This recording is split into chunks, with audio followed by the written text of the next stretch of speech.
Hello people. The topic that we are going to discuss in this video is Workday Prism Analytics. Before getting into the topic, let us know about the platform where you can find the videos of the latest technologies. Upptalk. Upptalk is a live, interactive platform for software training, furnishing robust personalities who could take on universal business platforms. Now, let's start the topic of Workday Prism Analytics. Workday Prism Analytics is a self-service analytics tool for HR and finance departments that allows them to bring in external data, merge it with current financial data or people, and display it using Workday's reporting platform. This provides you with a comprehensive collection of instincts that could be completed in a matter of minutes. Workday Prism Analytics enables global enterprises to put people first by uncovering essential value-add analytics and insights about their processes, people, and operations from across the organization, resulting in more informed business decisions. The following subjects are covered in this session: Create Base Report Data Catalog, Derived DataSet, Import Stage, Edit DataSet, Global Modern Services Supervisory Organization, Join Stage, Import Stage, Start Proxy, Parse Stage, View DataSet, UnPivot Stage. To see more videos on the latest technologies, don't forget to like, share, subscribe to Upptalk channel. Mr. Krishna, a certified trainer, will continue the session. Let's not wait further and get started. Okay, so what is the base data set? The starting point of any reports that we're going to create, and it always has a downstream. Okay, and we can import three types of the source are like custom reports, SFTP and Excel files. Okay, so the base data set is primarily created to basically import data into Workday. So we met on. Okay, so the whole purpose of creating a base data set is that it allows me to import data into the Workday tenant. Let me log in.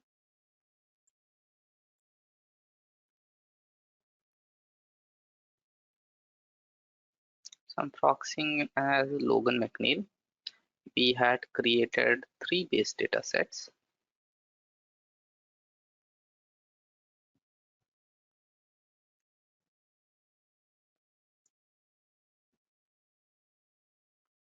One to import the company structure, the other one to import the supervisory structure, and the third one was basically to import the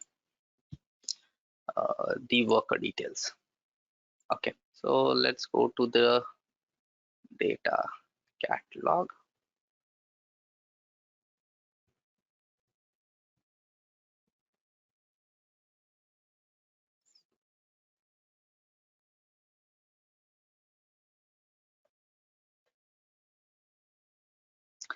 Okay, from here we would look at our data sets. And what was our tag? It was WB Jan 7, Feb 7. Okay, so we have created 3 base data sets, right? All right, but Yes. we had 3 separate sources of data. One was the company details, one was the supervisory details, and the third one was the worker details. Now, corresponding to those 3 sources of data, what we have done is we have created 3 base data sets. Now, but then this, if you see, doesn't serve any purpose until I'm able to bring this data together, right? Because all this data is currently segregated in 3 different data sets, right? So for me to ultimately understand in a given company how many organizations are there, in a given organization, for example, how many workers are there, the attributes of those workers, and so on and so forth, what I'll have to do is I'll have to create a derived data set. So what is a derived data set? A derived data set is primarily created for bringing in data from multiple data sources. It is created for your data transformation. Now, you can also do some bit of data transformation in base data sets. So if I view in new tab, one of these base data sets, we know that or we just mentioned that all data transformations happens in the stages. So stages is what transform your data. So stages model the flow of data, or they basically transform the data. So in that sense, if you see, even in a base data set, we have the ability to add certain stages. In fact, that Parse stage is something Workday automatically added. But then, in addition to that as well, we can add a few additional stages. So in that sense, even in base data set, some kind of transformation can be done. But the actual transformations can only happen in a derived data set, because only in a derived data set you can bring together data from multiple sources. And how do you bring together data from multiple sources? Right? Through data which is read in your base data set. So if you see Yeah. here, I have the ability to add some stages, and we'll look at those. Okay, but the actual transformation, it happens in a derived data set. So let's go back to the data catalog, and here I am going to create my first derived data set.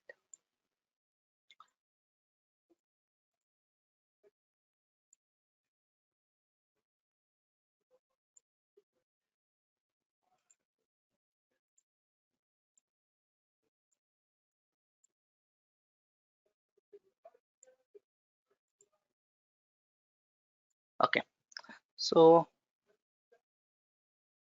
derived data set. What is a derived data set? A derived data set is based on one or more existing tables or data sets. So tables, we'll talk about that later, right? But for now, a derived data set is basically created using one or more existing tables or data sets. These data sets could be base data sets, or it could be other derived data sets. All right. Okay. Now, so the source data of a derived data set comes from the output of existing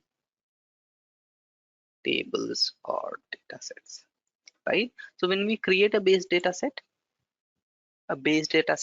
gets a pipeline. Workday automatically adds a default stage into that pipeline, which is the Parse stage. We may add any extra stages as well.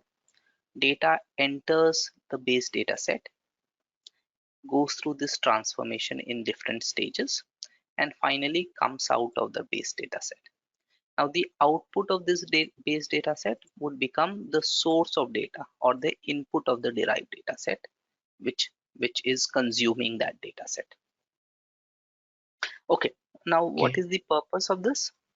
You basically create, or you use derived data sets to blend data together from different sources, both Workday and non-Workday.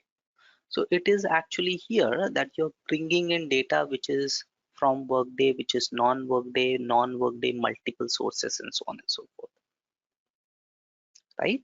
Now, how do we create a derived data set?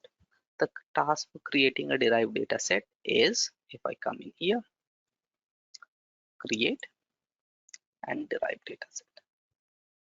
Okay, so we no need to click on any existing BDS, right? We can directly go to Yes. create. So once we select it, then system would ask you for BDS. Okay. You So directly go first to time create. Mhm. Okay. First time when we created, it was in orange color. So now it has changed to blue, or is just the Workday interface? Where, which, oh, The this one. create button. Yeah, yeah, the Okay, create. yeah. So, so here there are a couple of things. I'm not sure if this is, let me show you. Tenant branding. So I'm not sure even this is controlled. Yeah, this is also controlled by tenant branding. So there's this Mm-hmm. task which is called configure tenant branding. Here the color is, you see, Okay, got it, got it. instead of this, let me select this, or maybe Uh, I thought, it got changed, since we created BDS or something like that. no. So now when I log out and log back in again, let's log out actually.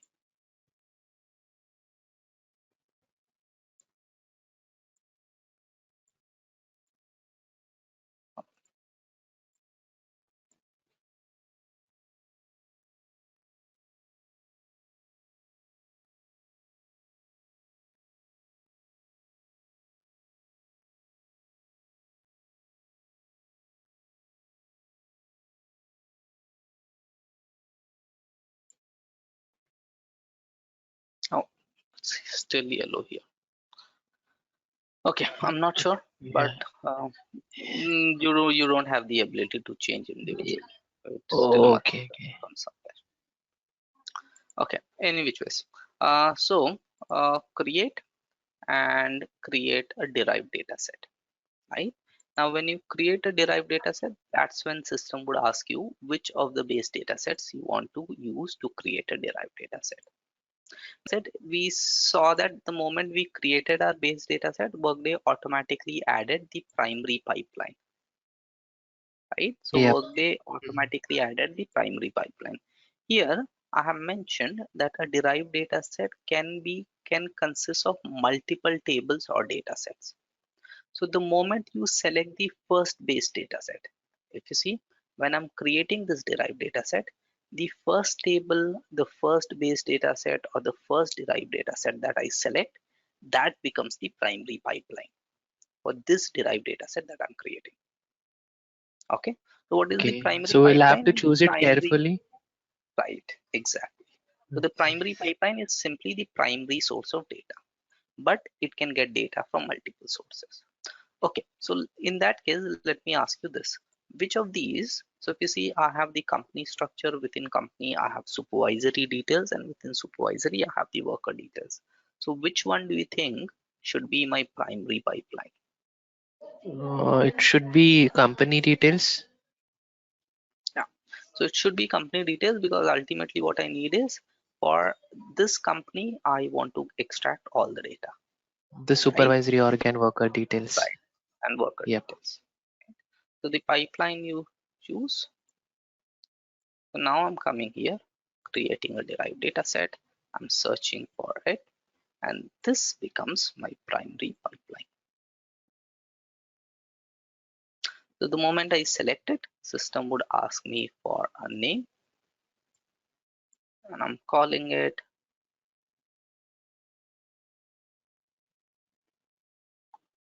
WB September 7th.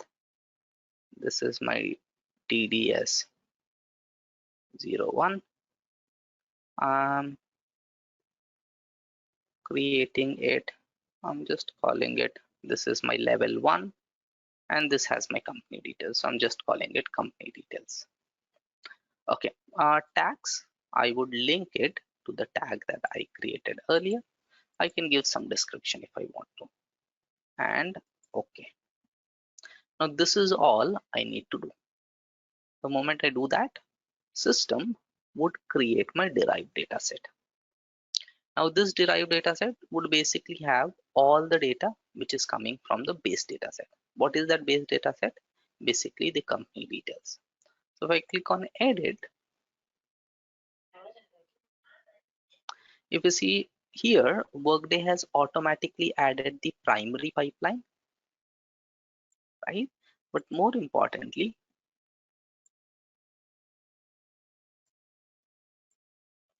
So just like we saw with our base data set, here as well Workday has added the primary pipeline. But the difference is here, when we create a base data set, we'll get the parse stage, and when we create a derived data set, our primary pipeline would be import. the first stage of the primary pipeline is import, right? Import, yeah, Here, got it. right here, the first stage. Let me go back to the data catalog. So in a base data set, the first stage is basically, so if I take this as my base data set and view it in new tab. So here, one more thing, if you see now this base data set is imported by this derived data set, right? Because from this base Yeah. data set, we are creating this derived data set. So this base data set is imported by this derived data set. Okay, now let's look at this base data set. Now here again, system has added the primary pipeline. System has added a stage within that primary pipeline, and as you mentioned, that stage is the parse stage, whereas here that stage is the import stage. But you'll also see another difference, and that is, let's this load.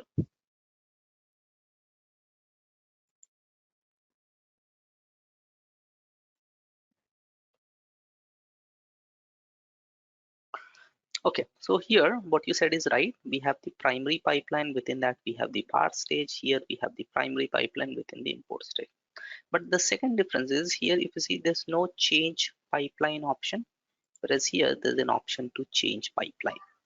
Now what does it convey, Yes. right? We have already mentioned that a base data set can only have one pipeline, which is basically its primary pipeline. Because a derived data set can have multiple pipelines, which is in addition to the primary pipeline, it is just asking me which other pipeline do you want to see. Though at this point in time, there's no other pipeline. So when I click here, it only shows me that there is one pipeline. If I want, I can add a new pipeline as well, right? Whereas on a base data set, I don't have that option. The second thing, so the output, so the parse stage is the output of the primary pipeline. The output of the primary pipeline is the output of the entire data set. And the output of this data set, if you see, is the import or the input of this data set. So the Data set, yeah. data that I have here has been imported in here. And if I go in here now and click on view lineage, I'll see a lineage has been created. What is that lineage? That this So, data set is being imported into this data set. so there's a downstream trend Right. from From BDS to here, DDS. so Okay. from BD for this BDS, this is the downstream dependency. For this DDS, this BDS is the upstream dependency. So there's Yeah. a two-way dependency, right? Okay, so now let's go ahead and look at the import and the parse stage in a bit more detail. Okay, we already know some of these aspects. So when a data set is created, Workday automatically creates a primary pipeline. Afterwards, any number of additional pipelines can be added by importing other tables and data sets,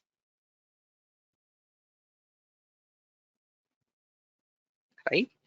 We also know that a pipeline is a collection of stages and can be added to both base and derived data sets. However, some pipelines some stages can only be added to derived data set. So if we go into the tenant now and look at this derived data set, when I click on stage, you'll see this list of stages that I can add is many more. Whereas on this data set, I can only add certain stages. So though we can add Yes. stages in both base and derived data sets, some stages are only applicable on derived data set. Okay, now let's talk about the parse stage.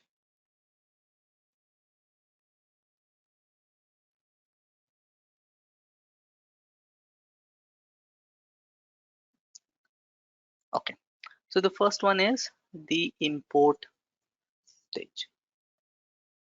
So Workday automatically adds import stage, right, as the first stage of every derived data set, right? This stage cannot be deleted. We'll see later as we add more stages that other stages can be deleted if you have added them. But an import stage or a parse stage cannot be deleted.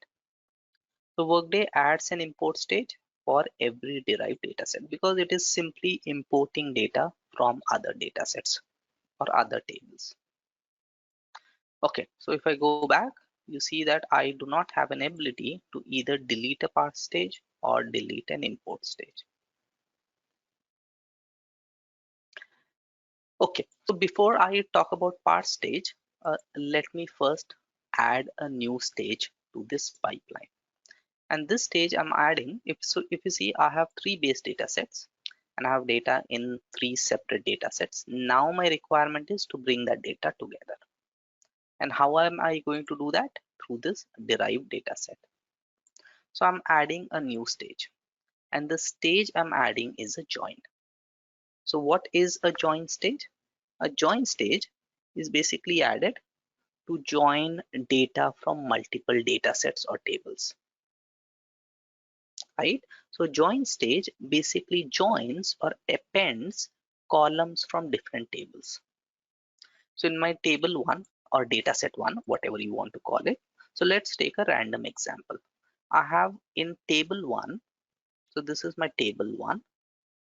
It has, let's say, worker name, worker date of birth, or let's say I have worker's ID, worker's name, and I have date of birth.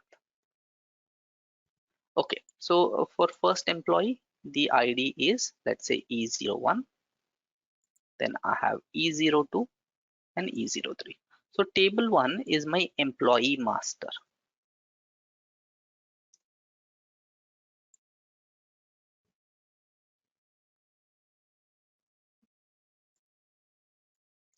Okay, so the name of employee E01 is employee 1. Then we have employee 2, right? First name and last name. Let's say this person's name is EMP3. And this person's date of birth is some 1990, some 1992, and 1985. Okay, so this is my table 1, which is basically employee master. And now I have another table, which is my table 2, which is, let's say, asset master. Okay, here I have the asset ID, the asset name, right? And the employee to whom the asset is assigned, or the employee to whom it is tagged. I'll just say EMP tag. So my first asset ID is, let's say, A01, and then I have A02, and then A03. My asset 1 is, let's say, a laptop, and this asset is assigned to, let's assume, E01, right? So this asset A01 has been allocated to my employee E01. All right. Similarly, I have asset 02, which is, let's assume, uh, uh, uh, keyboard, right, or a headset. This is also allocated to E01. Okay, then again I have A01 asset, which is, again, we know, a laptop, allocated to E02. Okay, and then I have asset A03, which is some server, and it is not allocated to anyone, it is assigned to some admin, right, which is a shared asset. So now I have data in two tables. What I need is to get, so this is my requirement. So for each worker, I want to understand the assets that are assigned to those workers. So in a single table, I want to get the worker name, the worker ID, the worker name, the worker date of birth, and the assets that are assigned to them. Okay, so which means I have to create a single table, which is a combination of these two tables. And how do I create a single table which has cells from multiple tables or columns from multiple tables? I do that by adding a join stage. So a join allows me to join columns from multiple tables. Okay. Now when I do a join, I can do different types of joins. Okay. So now if you see, I have a single pipeline, which is my primary pipeline, and this is the data in that primary pipeline. I need to join it. So when I need to join it, I need the second table as well, right? Only then I'll be able to join. I can only join two things. So when I select join, then system asks me for the secondary pipeline. So as part of, instead of me having to add a secondary pipeline manually, what I can do is, on my primary pipeline, I can add a join stage. When I do that, system would ask me, obviously, what is the other pipeline that you want to join with your primary pipeline? And now I can search and select. So here I gave you this example, but in our case, we have to join company details with supervisory details. So this is my second pipeline, or my second table that I want to join. So I'm selecting that here. So I'm saying add another pipeline, and I'm selecting this base data set. This is the one, and select. All right. So if you see now, I'm joining data from my primary pipeline with data from my secondary pipeline. So this has done two things. It has automatically created a secondary pipeline for me. So this is my primary pipeline, and this is my secondary pipeline. Okay. Okay. Now, if we come back here, so how do you think I'll be able to join these two tables? How would I identify which employee has which asset in this table? So in this case, we'll get E1, 2, 3. There would be duplicate rows for 1. Okay, no. So for first, how are you checking that employee 1 has which asset assigned to him? How are you identifying But that? I with ID as our primary key. All right. So we are using a primary key, right? Mhm. Now the same thing I have Yes. to do here as well. So I have to, here we are saying E1 here matches E1 here, or this column here matches this column here, and this two is my primary key with which I'm able to link these two tables. So the same thing, when I'm adding or joining two tables or two pipelines, as we call them in Prism, it is asking me from which field in primary pipeline links to which field in secondary pipeline. Okay, so let's quickly check these pipelines. So here I have company name, company ID, sector, uh, parent company ID, and then we have WPA load ID and stamp. Okay, this is what I have in primary pipeline. and this is what I have in secondary pipeline. So which field do you think is a match? I have organization name, type, supervisory organization, Workday ID, org level from top, sector, sector BU, and headcount fields. So which field? I saw sector as the, yeah. Okay, so this is Sector why, is common in both the, right. So this is why we initially selected or created this common value, right? So if you see, these companies, they belong to this sector, and these organizations, they belong to that very sector. So we would use this sector as the common field. So now I'm saying in my primary pipeline, map sector with the sector in my secondary pipeline. The moment I do that, Workday has shown me the join result. In join result, it is only showing me those matching values. So it is simply taking sector from my table 1 and sector from table 2. Okay, now the second thing it asks me is the type of join. So the type of join that happens determines what is the output table. So let's first see. I have the employee ID, which is my final table. I have employee name. I have employee date of birth. I'll have asset ID.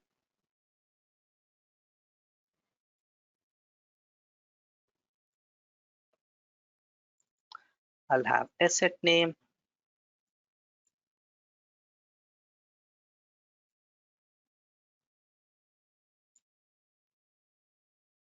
I'll have asset name and asset tag.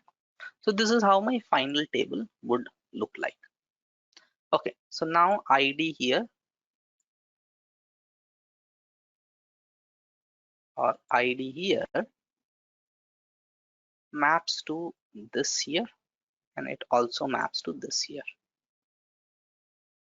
right? Because this ID maps to these two.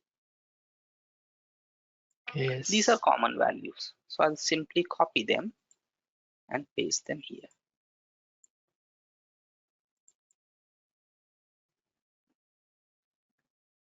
Right? So this is how a single row from here maps to two rows from here.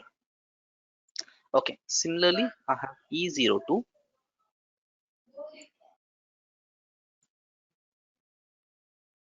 mapping to this here. Okay, so these are common values. These, but what about this? So this Okay, doesn't have any match, and yep. this doesn't have any match. Yeah, so if it's a left out, I mean, if the type is left outer join, that means it will still consider E03, but will get null values, right? Right. So if the type is left outer join, so what I'm saying is get all data from my left pipeline and then map it to all data from the right pipeline. Wherever there is a Yes. map, data would be found. Wherever there is no map, I'll simply get null.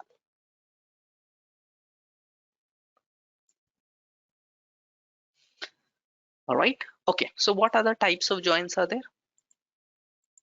Left, right, and inner join, I guess. I'm not sure. Okay. So what would the right Inner outer join, join give outer me? join. So this is Right left will give outer me join. only E1, E2, and admin. It won't give me E3.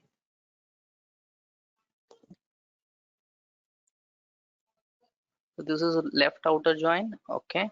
What would right outer give me? Right will give me E1, E2, and admin. E1, E2, admin. But do we have admin here? No, so it will give us null, right? Okay. So it will give me null here.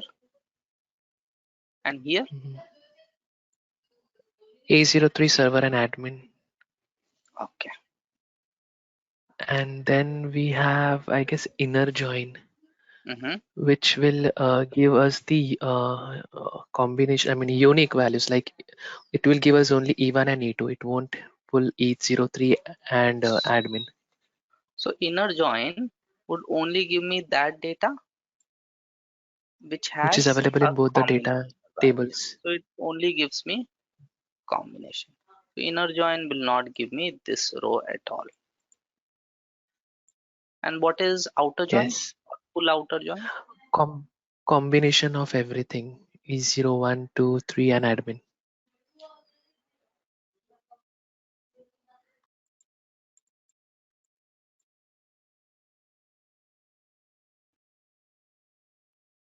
So it is also known as full outer join or simply outer join.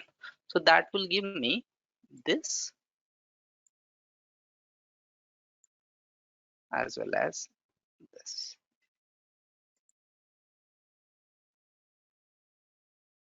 All right. So it basically the type of join that I do determines what kind of data is returned. Okay.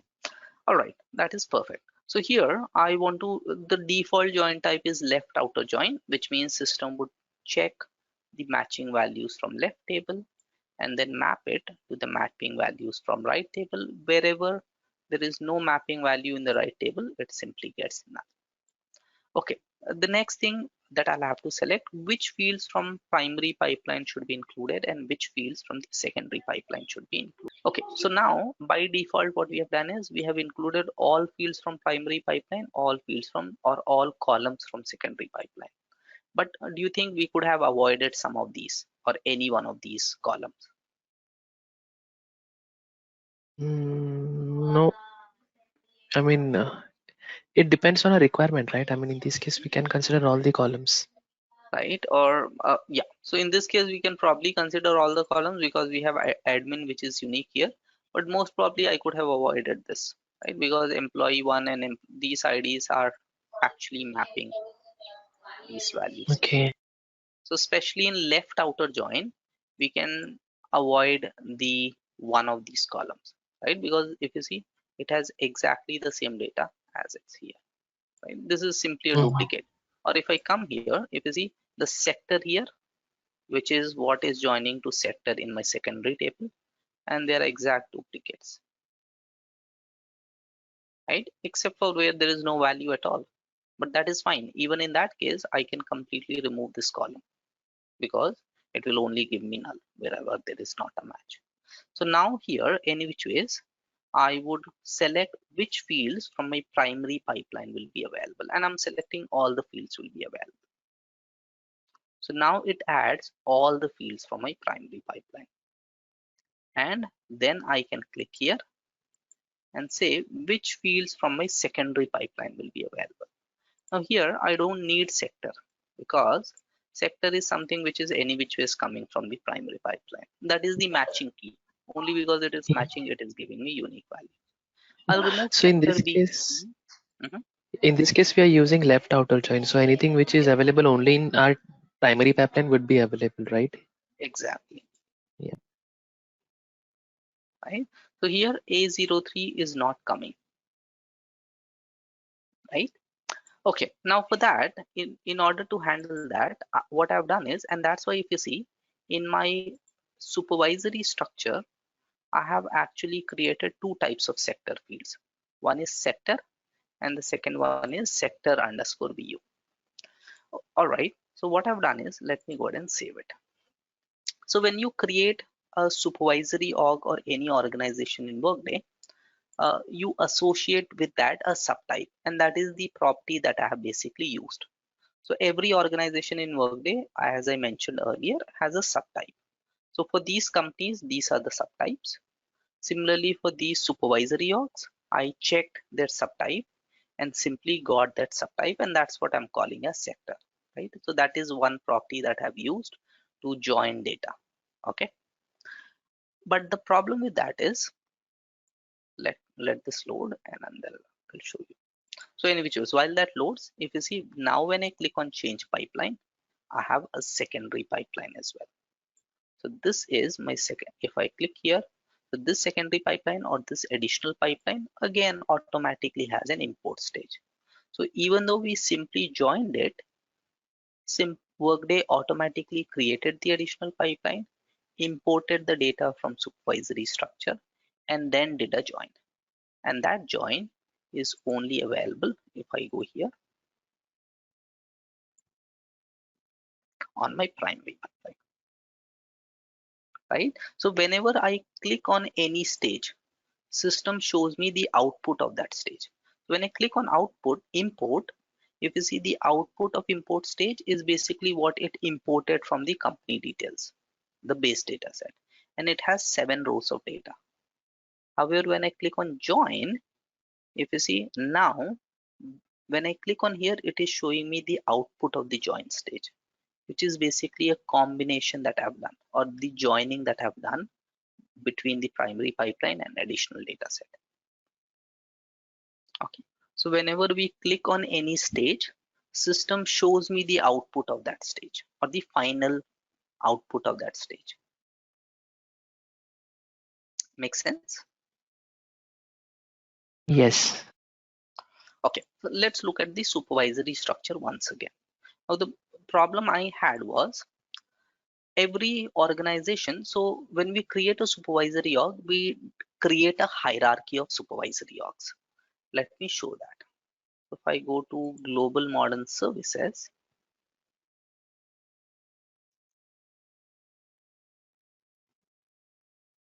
okay, so the global modern services is a supervisory org which is at the top. So if I go to org chart, and here under global modern services, this is the subtype company. So in here, in this first column, I'm basically getting the subtype of that particular organization. So for information and technology, the subtype is IT, which I can see in the details. So similarly for sales and marketing, the subtype is energy. Okay, now let's go to the org chart. So if I go to the additional actions, so this is again, there's nothing right or wrong. This is the approach that I have used to handle the data. Okay. Okay, now under GMS, if you see, I have executive management group, altitude corporation, which are all at level 2.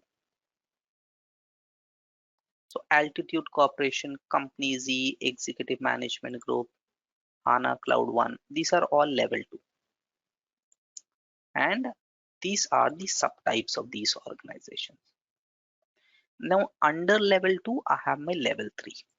So if I go ahead and expand executive management group, under it, if you see level 3, I have global talent, human resources, information technology, so IT, uh, human resources, finance and administration, information technology, operations, so on and so forth. Okay, so here I have basically received or extracted the subtype associated with the organization. But from level 4, what I've done is risk and management. So if I open this organization, so risk and management, here it shows the subtype is division and sector underscore BU is life sciences. So where is life sciences? Life sciences is, where is life sciences? Finance and administration. Yep. So let me expand finance and administration. Where is finance and administration? Here. So under finance and administration, we have risk management, right? So basically what I'm trying to do is which business unit these organizations belong to. So if I open risk and management, if you see, let me open it.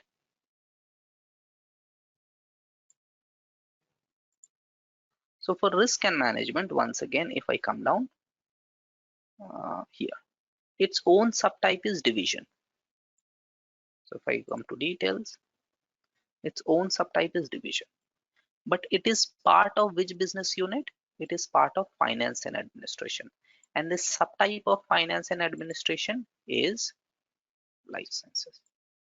And the reason I had to do that, because ultimately if you see this join that I have received, I have only received for the first 3 levels, wherein the sector actually matches the sector of the company. But what about all these subordinates that also have to map, right? So this is actually a department in my IT sector, right? Similarly, this is a group in my energy sector. What is my energy sector? My energy sector is EMEA. Make sense? So that is why I had to create 2 different columns. One was sector, and for lower level from 4, 5, 6, 7, all these subordinates, I'm also extracting the sector of the business unit that these organizations belong to. I had to create this separate column altogether. Okay. So now what I've done is, and there was also a reason I wanted to show you the union stage as well. So that's why I added 2 columns. Ideally, what I could have done is I could have directly updated the subtype of each of these organizations. But then that way I would not have been able to show you the union stage. But any which ways, now this is my derived data set, right? This derived data set has 2 pipelines feeding into it, and this is the final output.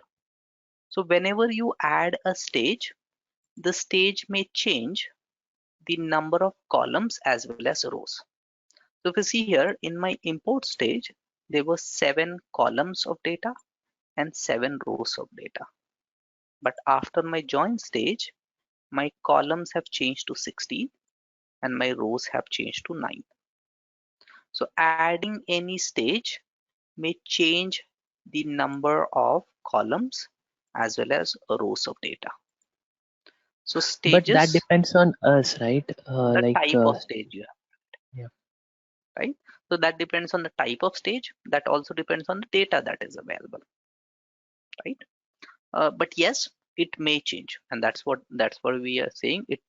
It's not like it will change always. Okay. All right. So now I have created a derived data set wherein I have joined the company details with the supervisory details. But this has not given me all the supervisory organizations. This has only given me a partial view of my supervisory organizations. What I need is the other supervisory orgs as well. So for that, I'm going to create one more derived data set. So I'm going back here. I'm creating one more derived data set.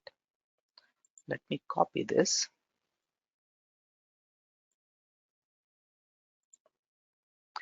Derived data set. This derived data set, I want to again build it from WB Feb 7th. Again, I am selecting company details as my primary pipeline. Select.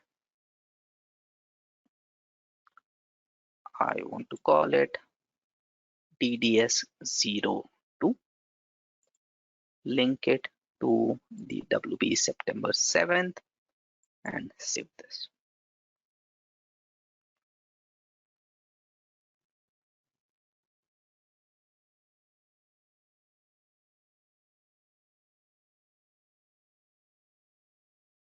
Okay, let's go to edit.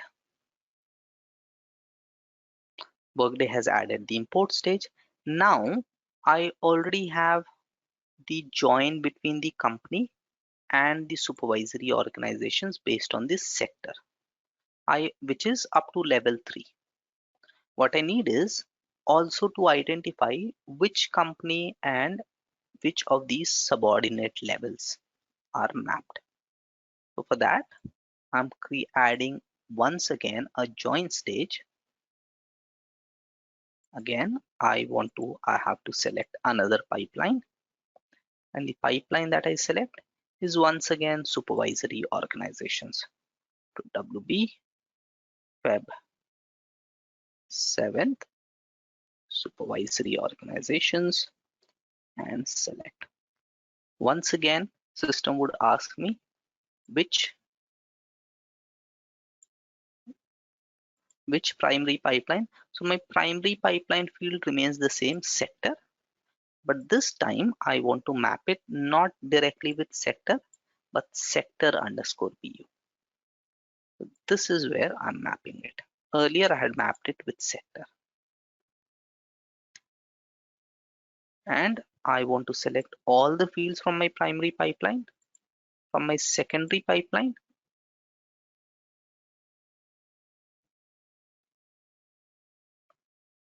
I do not want to select all the fields. I want to select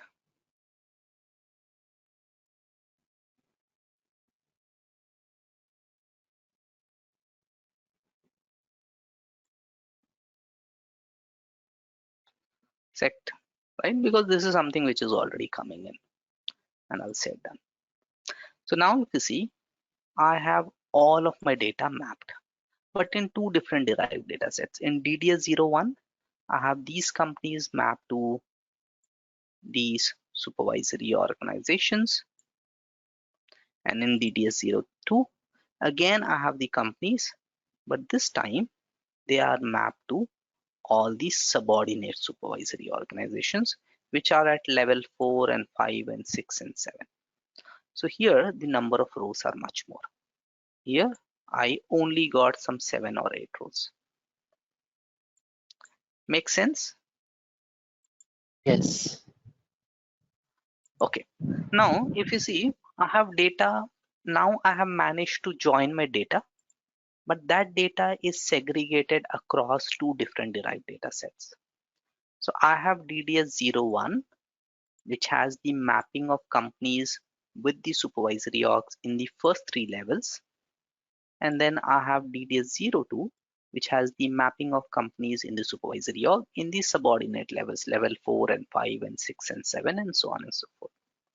I want to, so earlier I had combined columns from two different tables.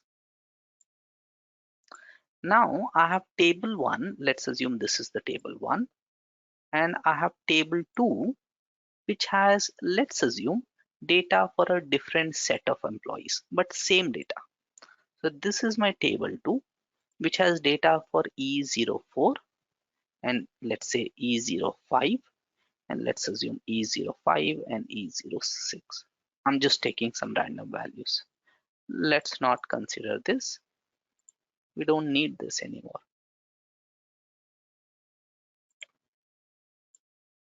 So now I have data in two different data sets. One is data set 1, which has some column or some rows of data. One is derived data set 02, which has other rows. What I need is to create a single table, basically by joining all this data together. So this is what I ultimately need. So how do I do that? By creating a union stage. So union allows me to, as the name suggests, it allows me to add rows from one table to rows from another table, right? Whereas join, it primarily deals with joining columns of one table with columns of other table. In the process of doing this join, there may be additional rows that are added. Okay. So now I have to create my third derived data sets, and that is, I'm going back to the data catalog. I have to create my derived data set number 3.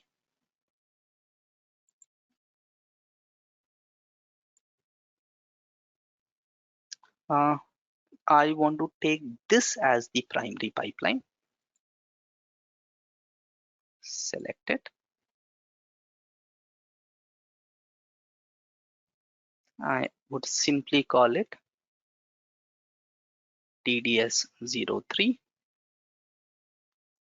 This derived data set is based on another derived data set which is at level 2. So I'm simply calling it 02, and WB Feb 7th is the tag. Save this and edit.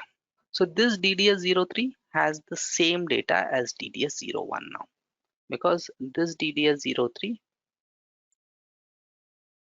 so I have DDS01 here. So this DDS01 has been imported into this DDS03.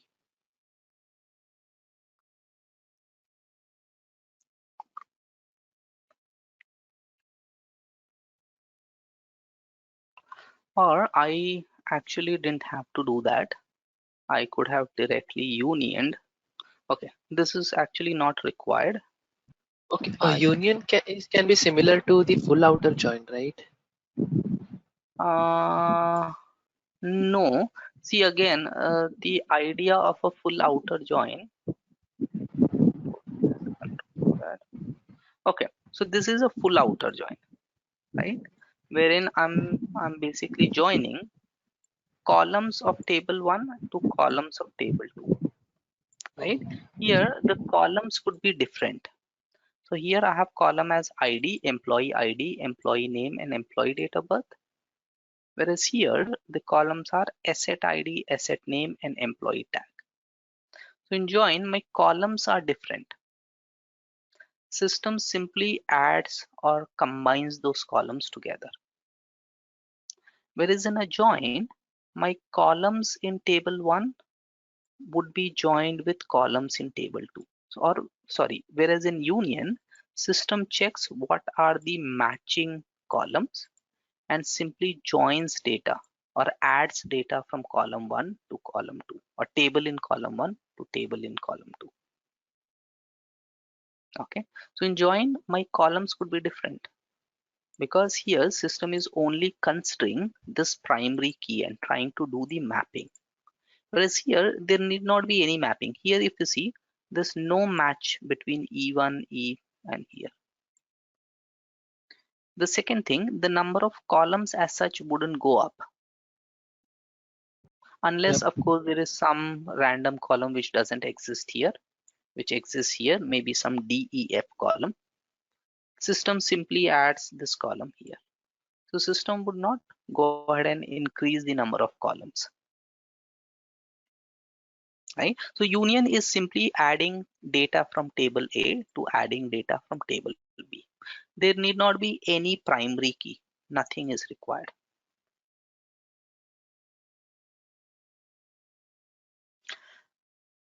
Okay, I'm just thinking, did we need to create this DDS03 or I could have, okay, I think this was not required actually. Let me go back to the data catalog and for now, let me delete this DDS03. So how can you delete something? You directly click here, and if there is no dependency, system would allow you to delete it.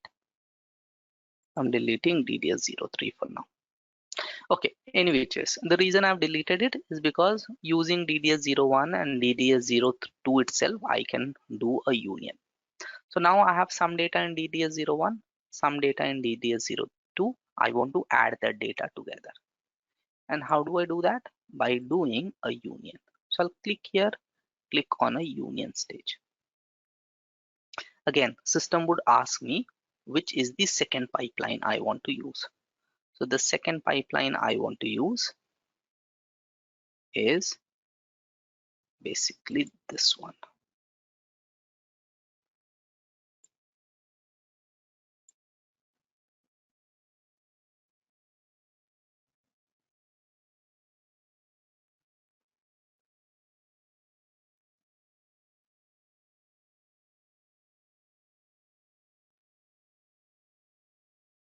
Is this not saved yet?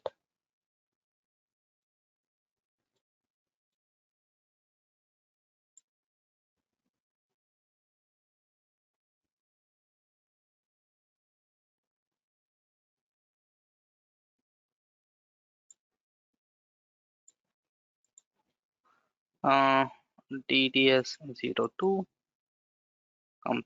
sorry, DDS01, which has my company details. Let's view it in new tab. This is also saved.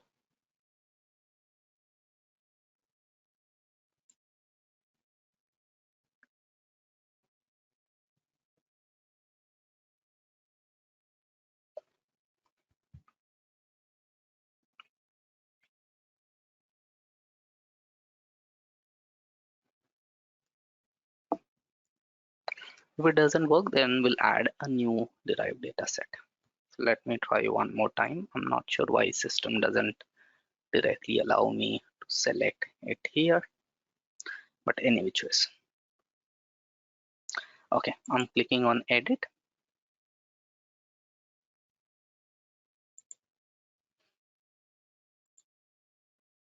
I want to add a new union stage. I want to select another pipeline, and the pipeline I want to select is DDS02. Okay, now it allows me to select. Okay, so web 7 DDS02 company details, select it. Now this is the difference once again. Here when I'm doing a union, if you see, system is simply checking which column in primary pipeline matches to which column in the secondary pipeline. And how is this mapping being done? Not based on the field value. This mapping is simply being done based on the title of the column name. So here if you see, system checks the company name is a column in primary pipeline, which maps to company name in column in union.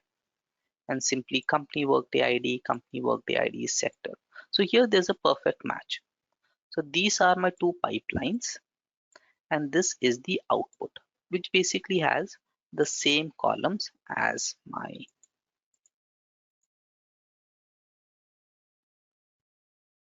Make sense? Yes. Right here, if I want, Workday automatically identifies, and how is it doing that? Based on the title of the column. So it checks that column name in primary pipeline maps. There is similarly a column name in secondary pipeline as well, and Workday automatically proposes a name for the combined field. Similarly, it says, okay, this column maps to this column. How is Workday doing that? Simply by looking at the name of the column. If I find that this mapping that Workday has identified is not correct, then I can come here and select a different value.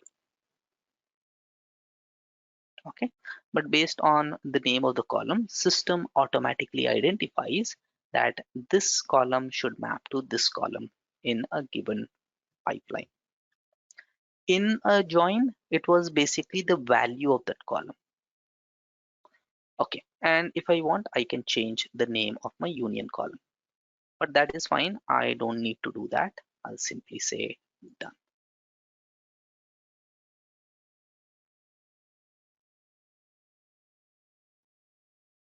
So now if you see, this gives me the combined output. So this has the full list of data in a single data set. Let's go ahead and save this, and we'll also look at the lineage now. So let's look at the lineage and see what we have done till now.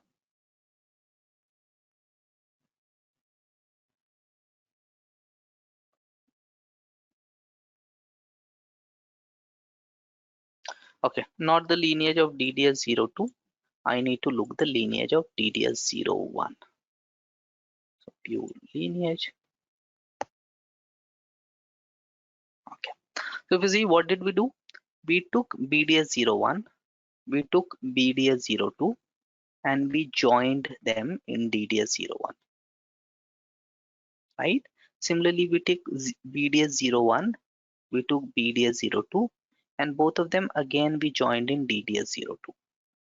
And then we took this DDS02 and then unioned it into DDS01. So DDS01 has three upstream dependencies. First, it is joining data from company details and supervisory details, and then unioning it with the DDS01. So that is why I see this dependency. Make sense? Yep. Okay, so let's quickly write that down. So join stage.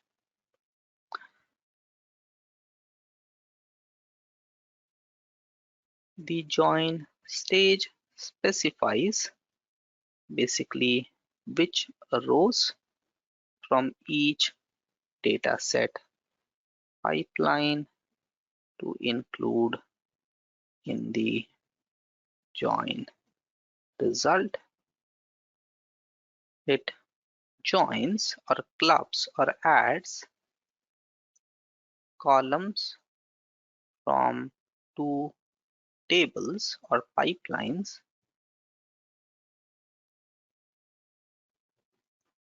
based on the mapped values. Okay, I'll not go in details of the others because you already know them. So we have inner join, you already knew what is join. Yeah, I already knew.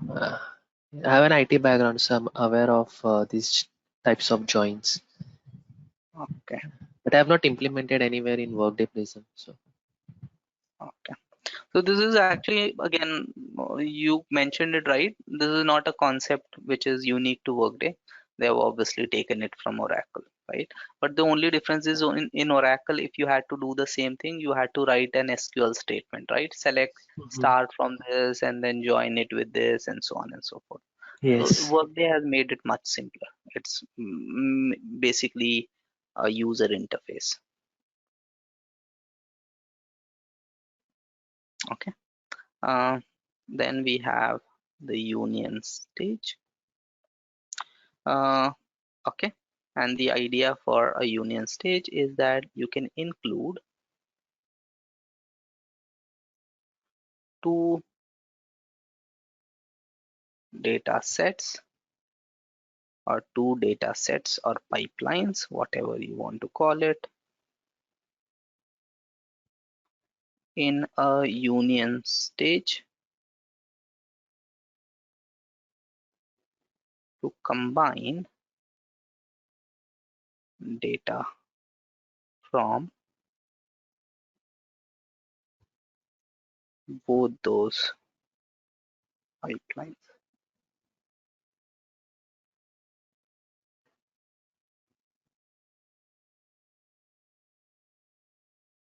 Okay, now when I click back, if I click here, you will see every other stage. So this is what I mentioned, every other stage can be deleted, but your import stage and part stage cannot be deleted, right? Yep. Because these stages is something you manually added. Okay, again, if I want to make any changes, I can click here. Okay, so if I have basically, let's assume I said, okay, this was not the right one and I made some changes instead of this, maybe I selected this and did some changes. And then finally I decide, okay, no, I want to use the Workday default mapping, which Workday proposed.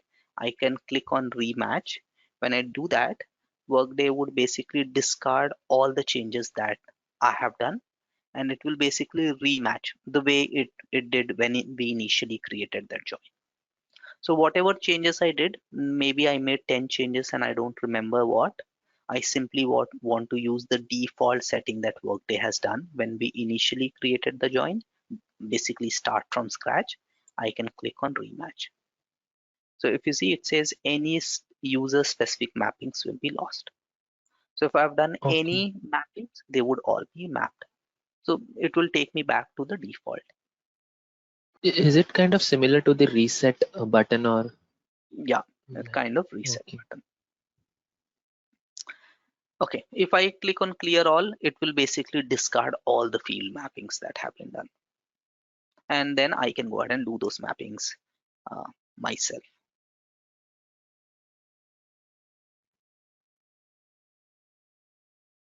Right? If I say include all, it will include all the fields from column A, and then I can manually do any mapping for myself. But any which ways, these are not used. Rematch is something you use very often, right? And then clear all as well. Yep. Okay, so we have a rematch. Basically, click this button if you want to discard all field mappings and return to the default field mappings that Workday detects and configures. That is a rematch. Then we have clear all. Click this button to discard all field mappings altogether, right? Then define at least, because the whole purpose of union is at least one field should be mapped, right? Then you should define at least one field mapping in the unions stage before saving it. So if I simply say clear all, Workday would clear everything, right? And then if it is giving me an error because at least one field has to be mapped, Yes. right? And I say remap, Workday maps everything.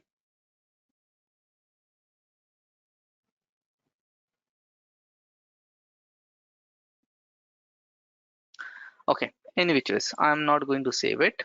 So let's scroll down and cancel all the changes we have done. Workday had already done the mapping for us. Okay, so now I have data from, I have managed to join data from the company details and map it to the data from the supervisory details. But if you see, we have not yet considered the third base data set that we created, Yes. right? And the third base data set was basically worker details. So now with this, with me having the company and supervisory details added, I can now again join it to the worker details, right? So before I do that, let's go back to the data catalog and see what is happening with our worker details. So this is where we have worker details.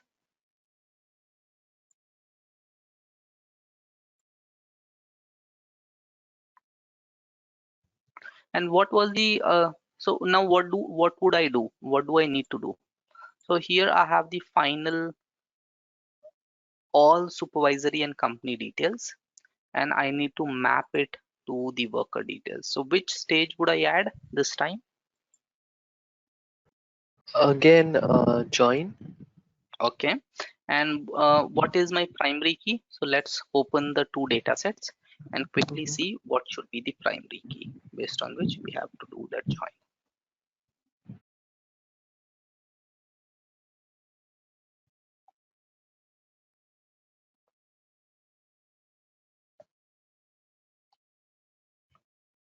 Okay, so let's click here. All right, so I have worker name, the worker ID, the worker type, supervisory org name, supervisory org ID, gender, and so on and so forth. Here I have company name, the sector, then parent company ID,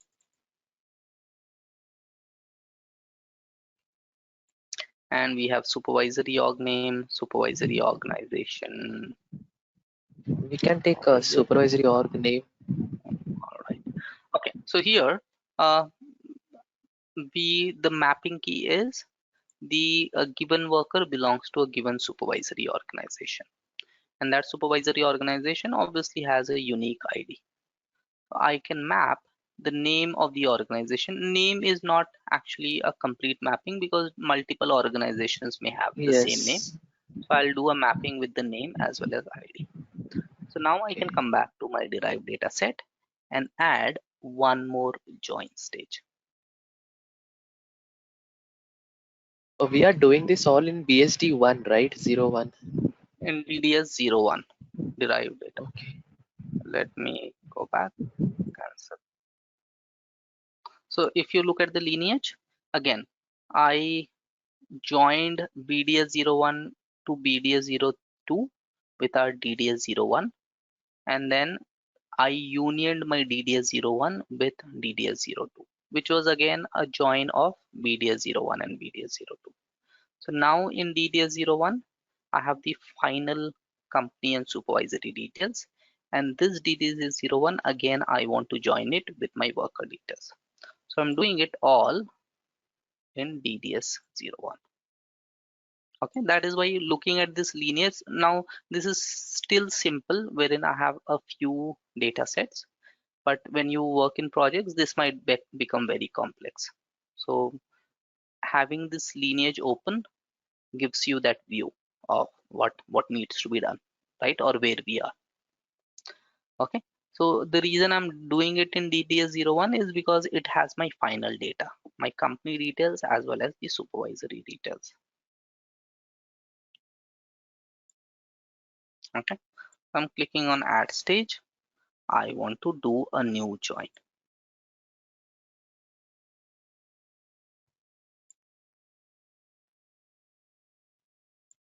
Okay. So it still shows me BDS01. If you see, it is showing me BDS01 as the primary pipeline of DDS01. So maybe that's why you are confused. So when we created DDS01, we selected BDS01 company details as the primary pipeline. So now when I'm doing a new join, if you see, I would still be joining it with the primary pipeline, right? So I took that primary pipeline and joined it with this secondary pipeline. And the output of that, again, I unioned it with this DDS02. So whenever I add any stage, system always shows me the primary pipeline because you do all those joins, unions with respect to your primary pipeline, right? And that is why we discussed that the output of the primary pipeline is always the output of the derived data set. So all these joins, unions, whatever you're doing it with respect to your primary pipeline. Makes sense? Yes. Okay, so now I can come here, take my worker details, search for it. Here it is, select it. Okay, I want to map the supervisory org name with the supervisory org name here, but also because name can be duplicate, I'm adding an and saying also Yes. ID. the ID. I could have simply done this on the ID itself because ID would always be unique, right? Again, from my primary pipeline, I want to select all the fields. From my secondary pipeline, I want to select all the fields except for supervisory org name and ID because that is any which is coming from the primary pipeline. And say done.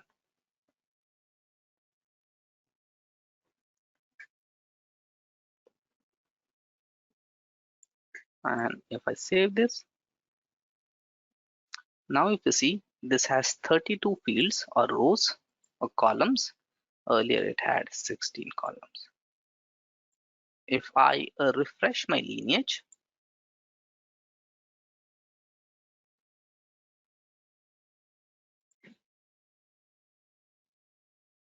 data set, let's view the lineage once again.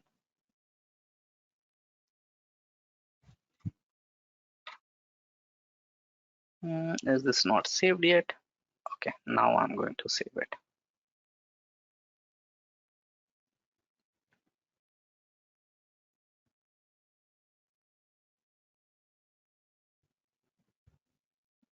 Okay, it's saved now. Let's go in here. It should get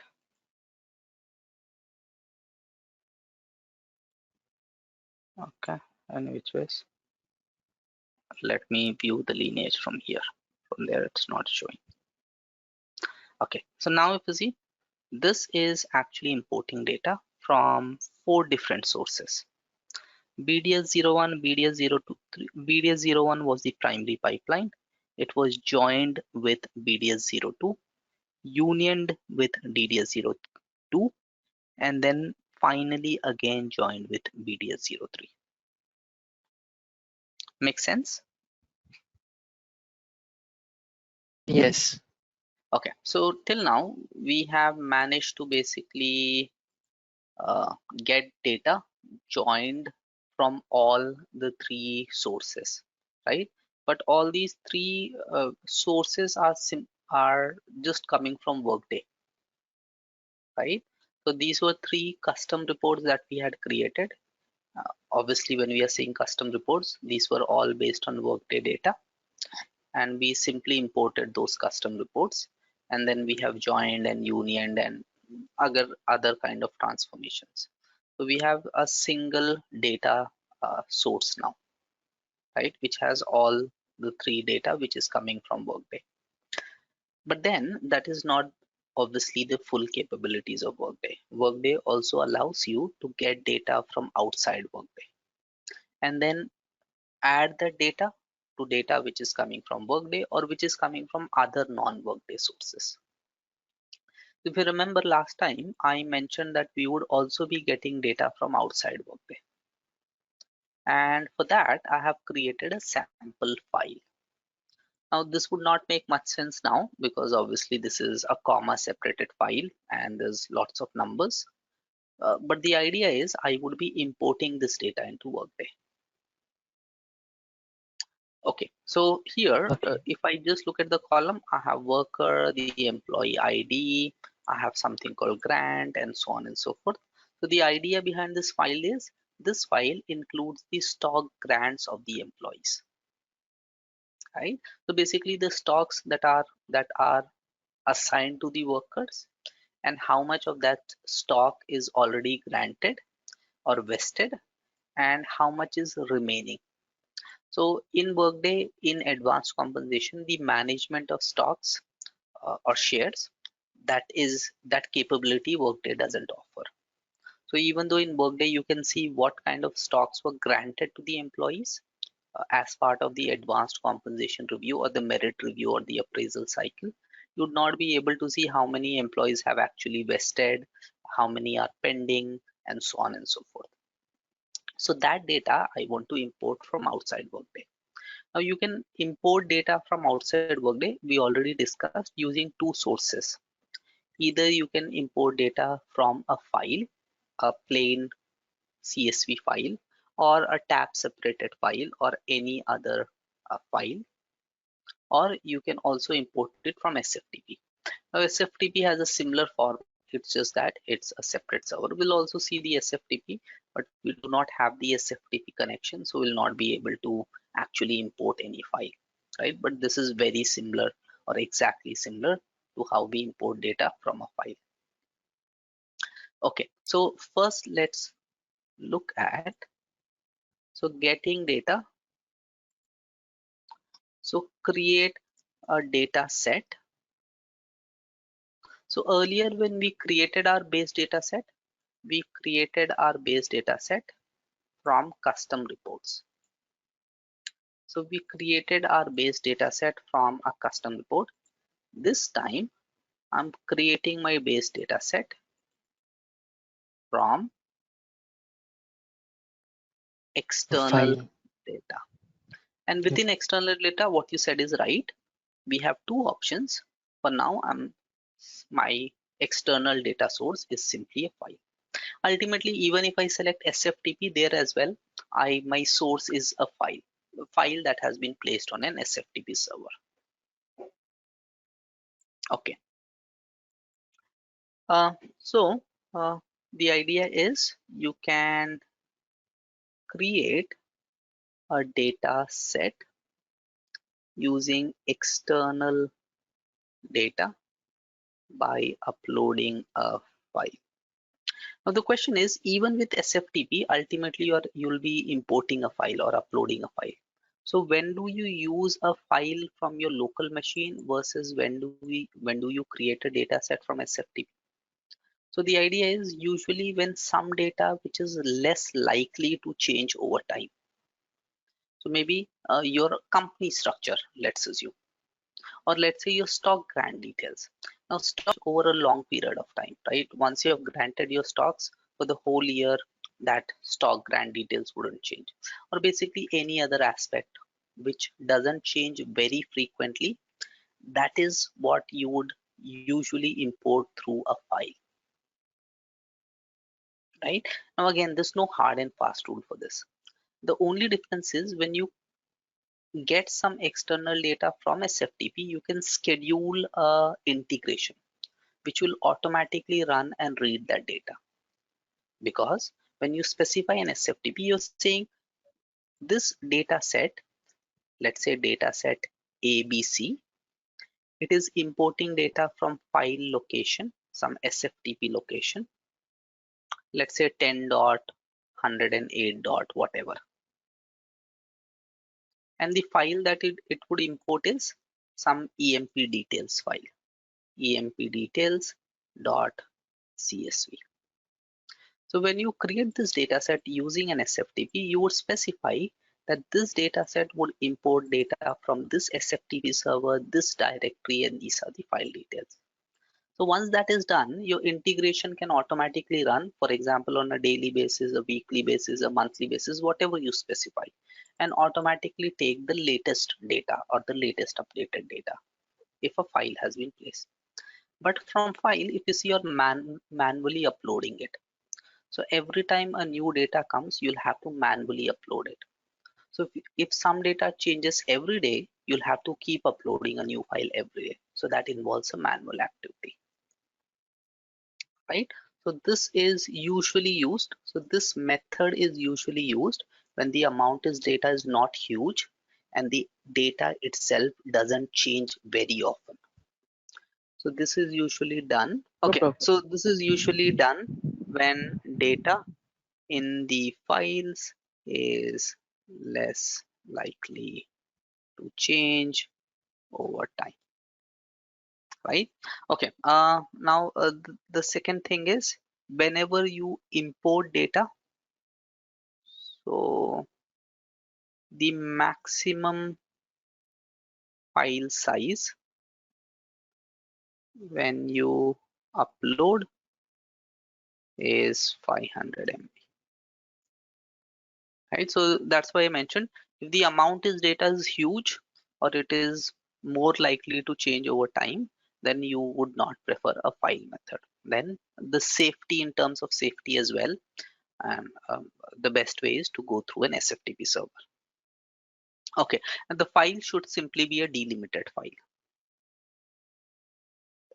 So a delimited file, it could be any delimited, usually it is comma delimited, that's what I have created. So delimited file in a plain text format, right? And it could be CSV or tab delimited.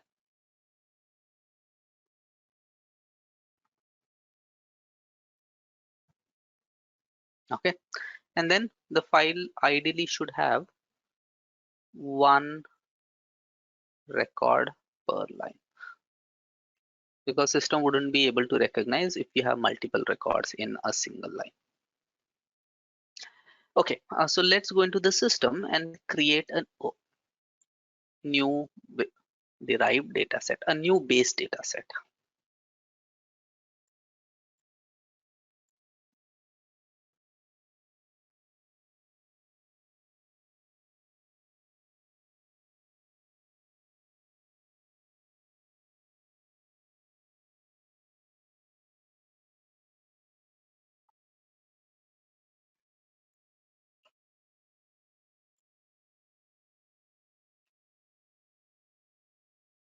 So start proxy,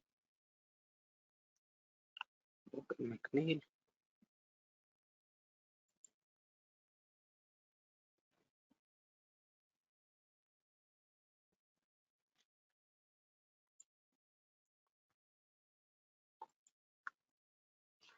Okay, so data catalog.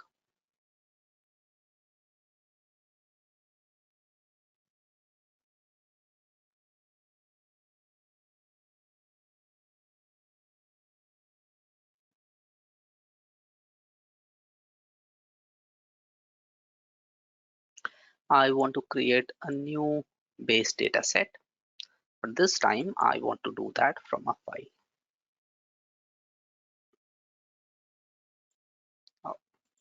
Update classes. Okay, this is the file. I have already created a plain text file. Now, if you remember, the moment we would add any stage, specifically when we added whenever we created any derived data set, system automatically creates a primary pipeline, and within that primary pipeline, system automatically adds an import stage. Similarly, whenever we create any base data set, system automatically adds a parse stage. So when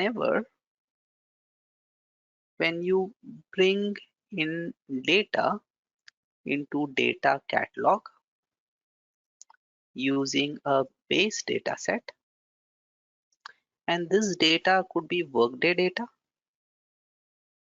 or again non-Workday data.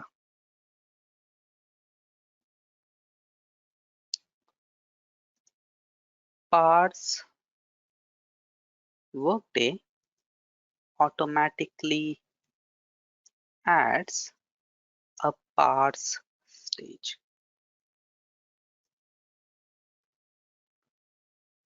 As the first stage of the primary pipeline.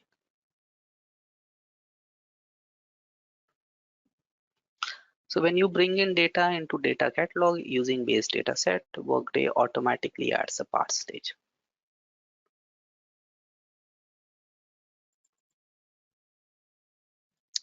Okay, so let's go into the tenant now and have a see. So if you see earlier when I was importing data through a custom report, still Workday was adding a parse stage. But the difference was when I was importing data from a custom report, Workday was able to do this one-to-one mapping, wherein a column in a custom report maps to a column in my base data set. But here I'm not importing data from a custom report. I'm importing data from a file which exists outside Workday. So when I do that, you'll have to specify how you want to parse the data. Now, based on the format of the data, Workday automatically parses it, but you have the ability to change it. So if you see, this was my file, and this is what Workday has done. It has taken each of this and added it as a column. So if I come here, I have Logan McNeil. So Workday has automatically identified that this is a comma separated file. So each comma is considered as a new column. So we have 2101, which is my column 2, and then VP 004, which is my column 3, and then Vice President, and so on and so forth. So if you see here, Workday has taken the field delimiter to be a comma, right? So the comma is considered to be a field delimiter here. Make sense? Yes. Okay. Now, Workday has automatically added rows as well. So how were those rows added? So basically any new line character, which is basically when you press enter, that is being considered as a new row of data. So here Workday has also identified row delimiter. The row delimiter is basically any new line character, which could be usually a line feed, a character feed, a carriage return, or so on and so forth. So when you basically select any new line, the moment system encounters any new line character, right? Basically an enter, carriage return, and so on and so forth, Workday adds a new row of data. So we have the row delimiter, which Workday has identified as any new line. Then we have the field delimiter that Workday has identified as comma. If this is not the correct identification, then we can go ahead and change it. Okay.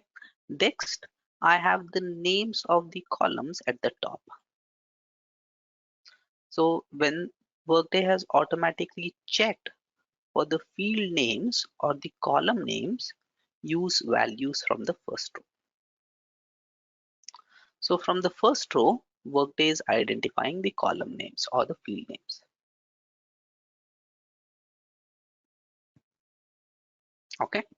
Now, if you want, you can ignore rows at the top. So for example, many a times at the top, you have some comments added.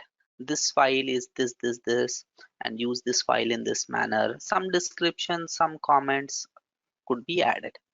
So here you can specify if certain number of rows have to be ignored from the top. Okay. Right? So whatever you specify here, system would ignore that many number of rows from the top.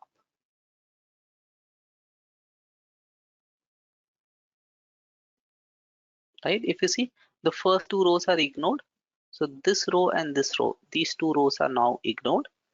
And Steve Yes. Morgan, because we have selected.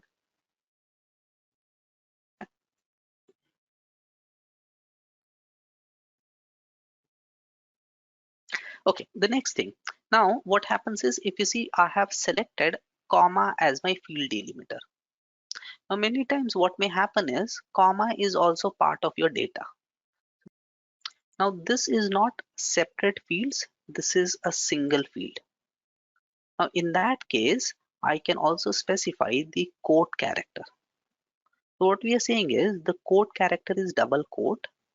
So here this all needs to be in a single column. If I don't specify, right, this is not three different columns, then I would include it in a quote character. So what we are saying is anything which is included in a quote character, their system would ignore the field delimiter. So even though here we have the field delimiter of comma, Workday would not divide it into three columns: water, soda, and can. Instead, it will consider it as a single data.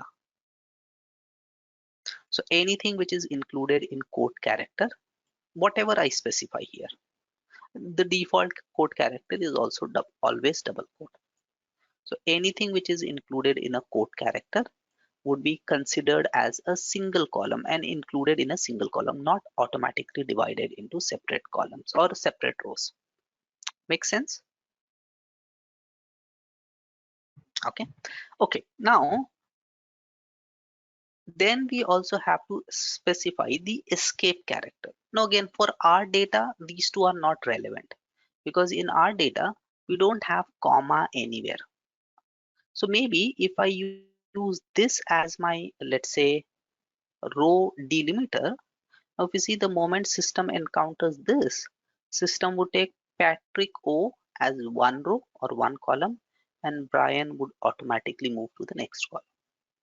So the quote character here, I would then have included this as a quote character to let Workday know that this is not two different columns, this is in fact a single column.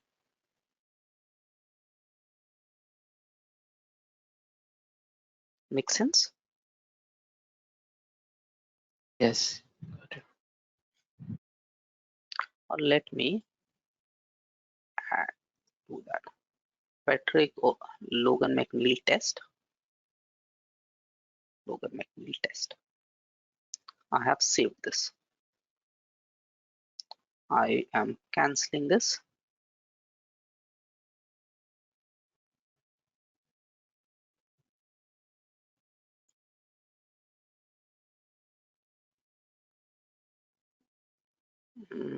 Again, filter on my tags. Now let me create one more derived data set from file. Open. The moment I do that,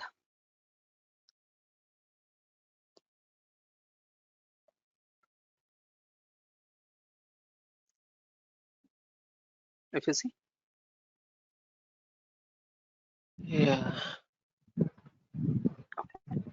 Okay, again, this should not have been included if I don't do this. So if I don't add test, comma, then system would automatically consider this comma, because the moment it encounters comma, comma is the role delimiter, test will be Delimiter. moved to the second one.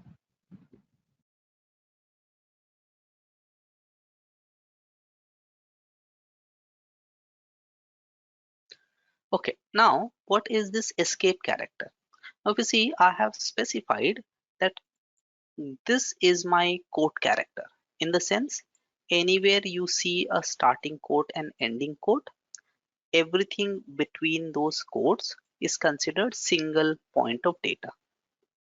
But let's assume I have data in this sense. So my data is, let's say, to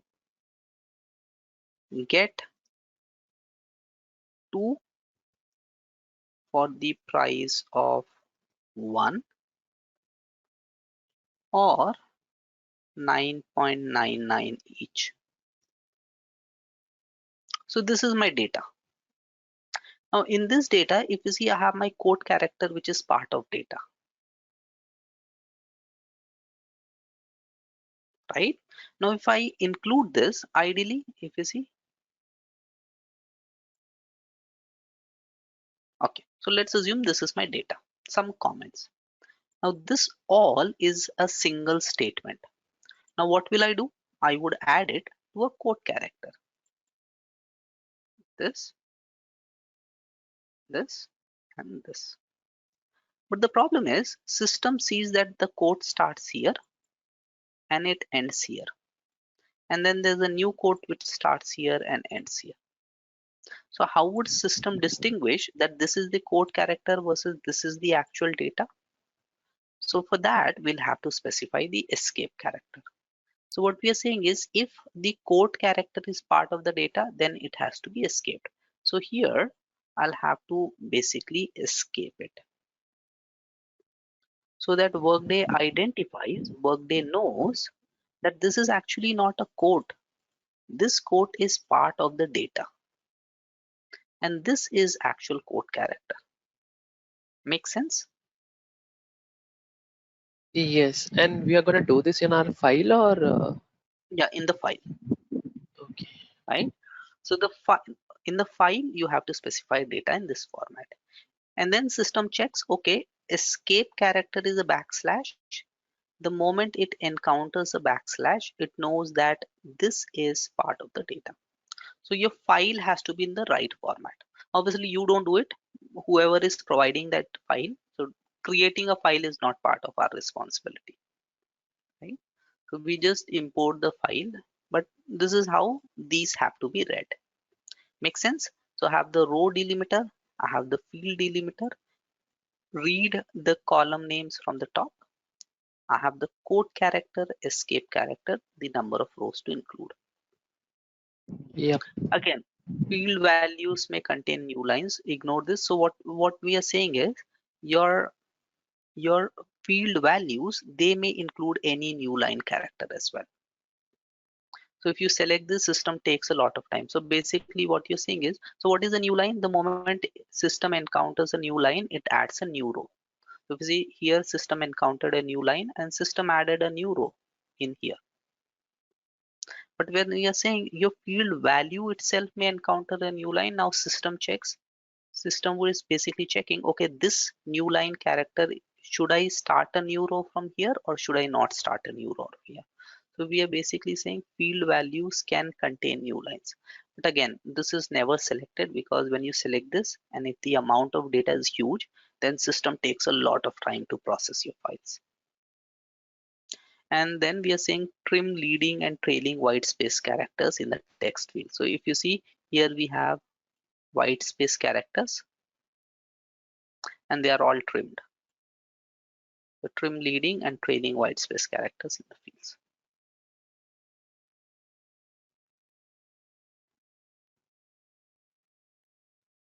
Right? Okay, I'll cancel this and again read the new file, because I don't want to read that text.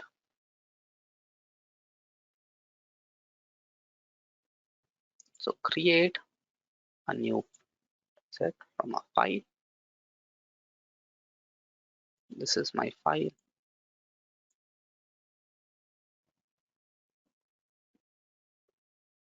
Everything is what as per my expectation, so I don't have to do anything. I just have to review that all data is coming fine and system is able to identify all values.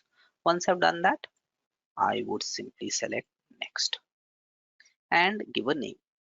So the name I want to give is what is the name that we are using? WB underscore Feb 7th. This is BDS 04. This we are not importing from a custom report, we are importing from a file, and this is stock details.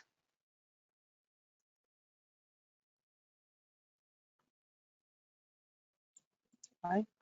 Now my tag is this. If I want, I can add some description and yes.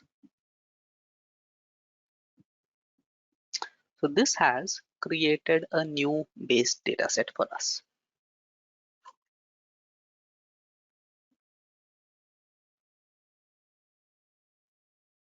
If I go to the data set itself,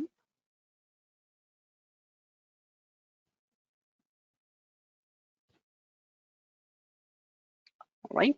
So what all data am I importing? I'm importing the worker name, the worker ID. Now the second thing, worker ID, the plan ID, the plan name, and this file basically contains that this worker, for example, Logan McNeil, she has been granted some stocks. The grant type is some PSU. She has already been granted 100 units of stocks. 300 is currently outstanding. So she was supposed to get 400. 100 she has already received. Again, I'm taking some random numbers, right? 300 is outstanding, out of which she'll get 100 on 1st of Jan 2021. She'll get the remaining 100 on 1st of Jan 2022.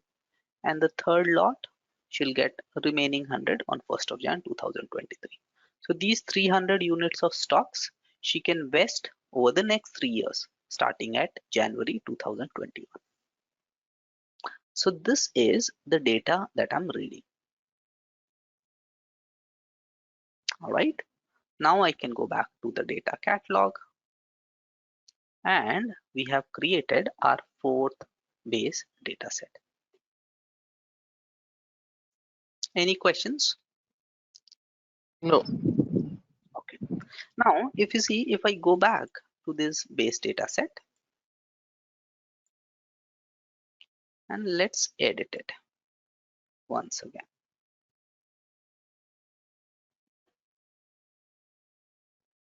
So this is how I have my data. So for each worker, I take that as an example. All right. So first let's complete the parse stage and then we'll talk about that. Okay. So what was the first one? Row delimiter. And what is row delimiter? It will create a column as per the delimiters. Like in our case, it was comma. So it will not create a column. It will create a new row, right? So column delimiter is the field delimiter. Row delimiter is how many rows of data will it have. Yep. Okay. So it specifies the single character that separates rows or records, whatever you want to call it, in your source data files, right? These are usually line feed character, carriage return character, so on and so forth,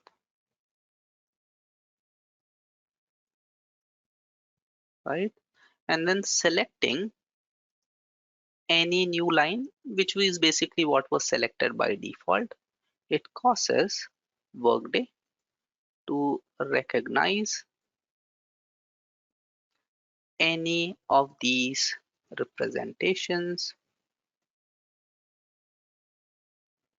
representations of a new line as the row delimiter. So the moment Workday encounters any of these, Workday considers that as a row delimiter. When you select the option, any new line.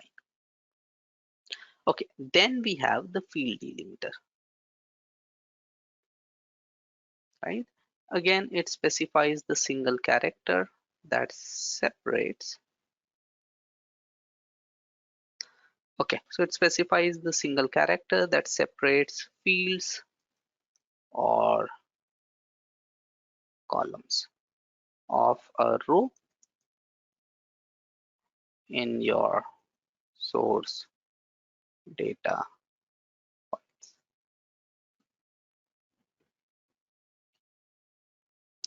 right? So what are the most common field delimiters? Comma or tab. But you can use anything else as well, right? As we have seen in that file, there are other options as well that we could have used. Yes. Okay, what was the next thing that we saw? Field names. Yep.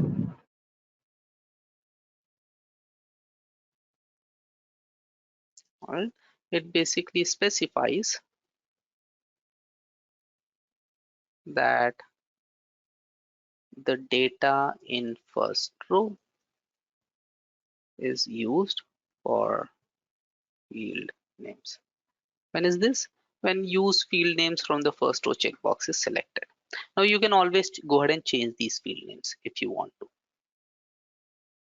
right?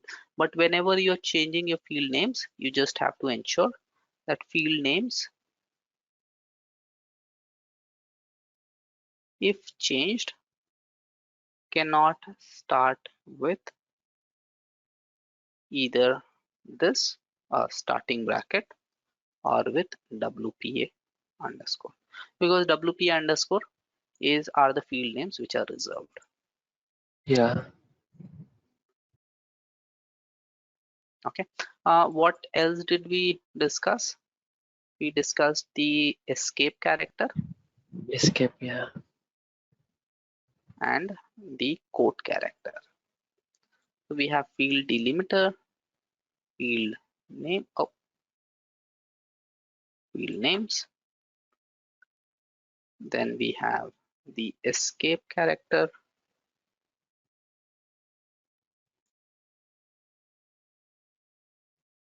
We have the quote character. Okay, I'll just write this with example. For example, if your data contains water, beer, or honey, and soda, then this should be returned with water, honey, and soda. So here, this is the quote character,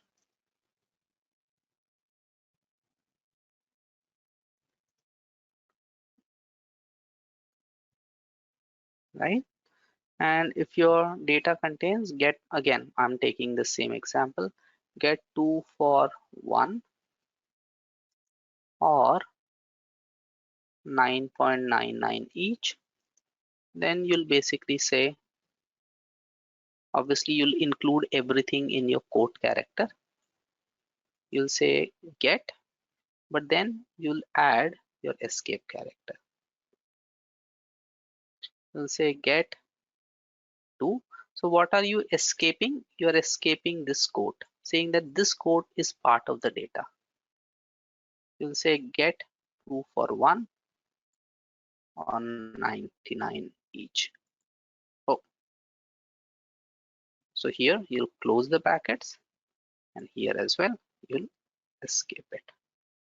So this over here, this and this is your escape character, and this and this are your quote characters.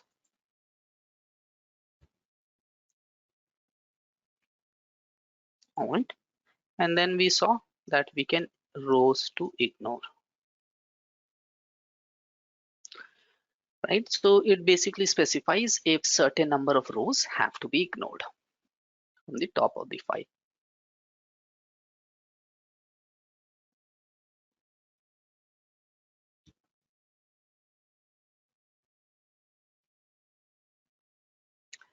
Okay, perfect.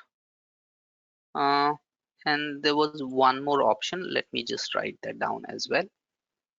So do you need any short description for these as well? If you want, I'll do that. Yeah, I mean, if you can, it would be great. Yeah. Sure.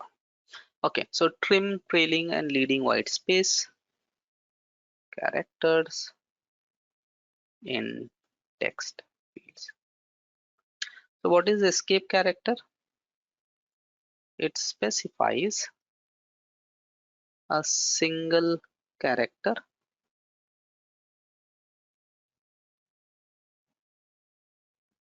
that is used to escape the quote character, right? So this character, sorry, so this character, we have used this escape character so that we could escape this. And what is this? This is basically the quote character that you're using.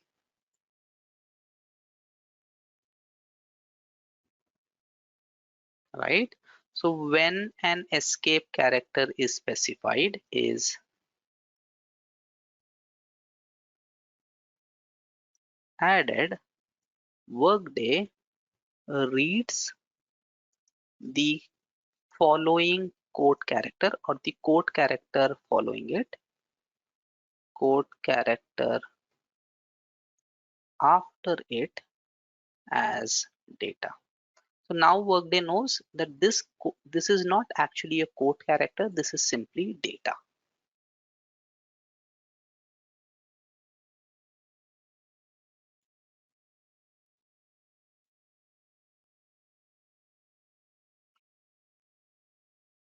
All right. Okay, quote character is explanatory, specifies the number of lines to ignore at the beginning of the file. So that is the parse stage. A parse stage is automatically added. It cannot be deleted. So just like any other stage, we cannot go ahead and delete a parse stage. Okay, now if you see, this is my base data set I have created. Now here, this is how I have data. So each worker has 300, or let's say Logan McNeil. So I have Logan. She needs to receive 300 more grants, which is outstanding. Out of which, if you see here, we have specified 2021, wherein she'll get 100 grants, 2022, wherein she'll get 100 grants, and 2023, wherein she'll get remaining 100 grants. So if you see the same data, I have spread over 3 columns. Now this is perfectly fine, right? If this is how you want your data. But for whatever reasons, if you want to change it, you can do that. So instead of this is how I want my data. So Logan, overall, she has 300 grants, right, to be granted, out of which on 2021, she'll get 100. 2022, she'll get remaining 100. And 2023, she'll get remaining 100. And then because this is common,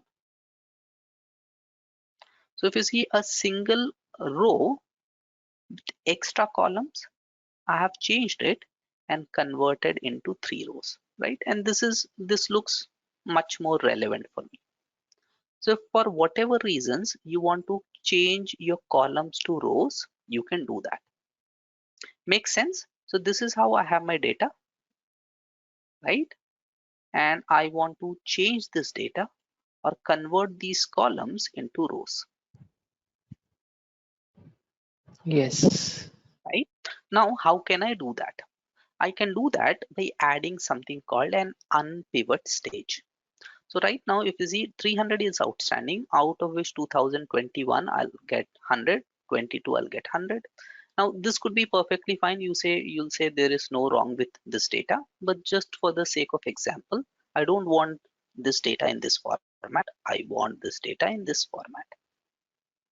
And to achieve that, I'll be adding an UnPivot stage. Now again, UnPivot stage cannot be added to a base data set. So for that, obviously I'll have to create a derived data set. So let's go back to the catalog. So we have already created two derived data sets. Now for this file stock details, I have to create a new derived data set. So I'm going to create a derived data set, and for that I want to import the stock details that I have selected and select them. Okay, this I'm calling as DDS. We have already created two. This is my third one. 01. I'm just calling it 01 because this is my first level derived data set. So DDS03 stock details, and I am adding it to the tag that I have created and submit.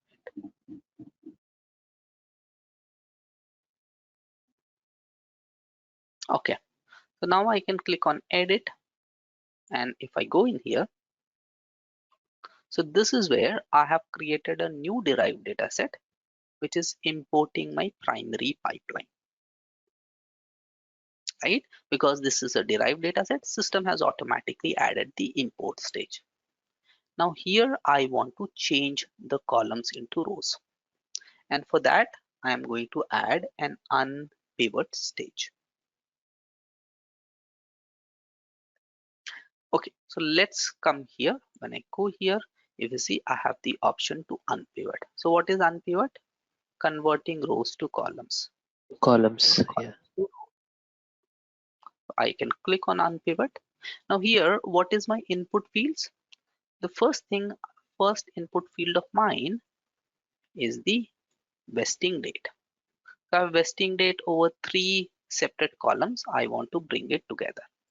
So I'm selecting my first input field as vesting date 01, which is here. Then I also want to bring my vesting date 02, which is here, and I have a third one as well. I'm also selecting vesting date 03. Okay, so these are the 3 columns. Now it will ask me, this is my input fields or my input columns, and what is the name of the output column. So here I'm calling it as just some random name, vesting dates, and here I'll call it vesting schedule. Let's go ahead and preview this now. When I preview it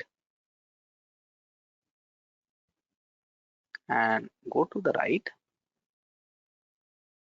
if you see now, system has added vesting dates, which is vesting date 01, 02, 03, and this is the associated vesting schedule, right? So for Logan McNeil, now instead of a single row, it is spread over 3 rows. Yes. Right? So earlier, this was simply the title of the column. So now because we have to identify it, earlier we had 3 columns, similar to how we have here. Quantity vesting 01, we had vesting date 01, wherein I had all the vesting date 01. Now I'm converted that into field value so that I can actually check. Right, so it says for Logan McNeil vesting date 01 is 1st of Jan 2020.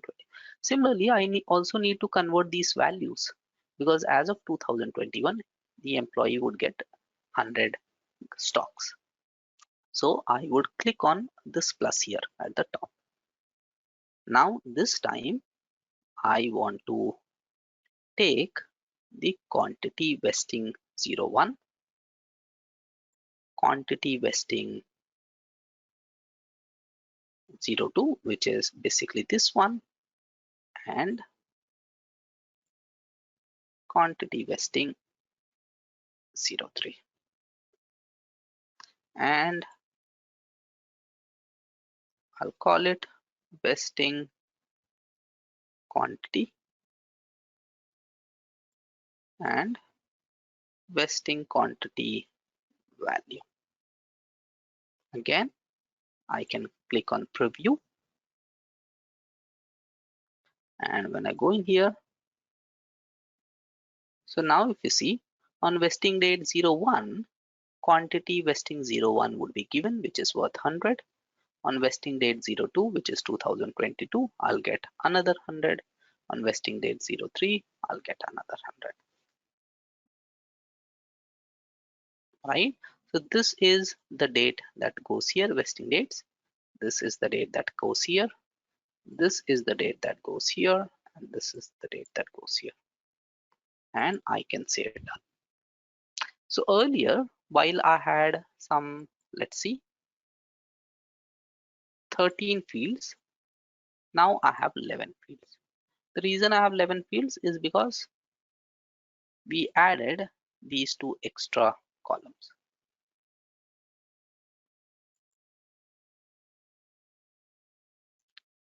Make sense? Yes. So the next stage that we have done is UnPivot stage. So UnPivot stage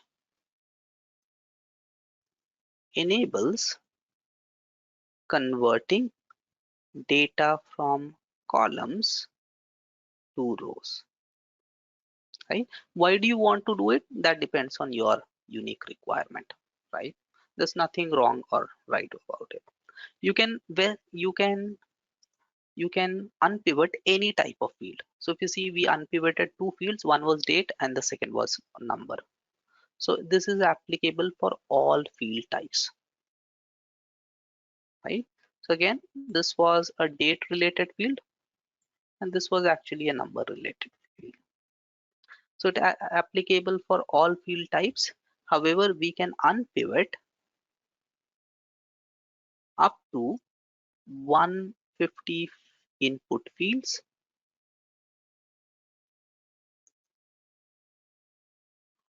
within each unpivot stage. So how many fields did we unpivot here? Let's click on edit. We unpivoted 3 input fields. Yes. So this way I can unpivot up to 150 fields.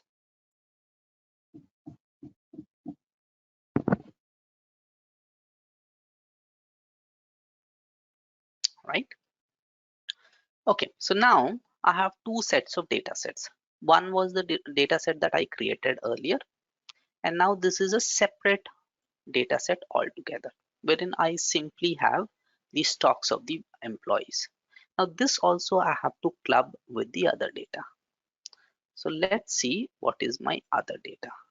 Duplicate.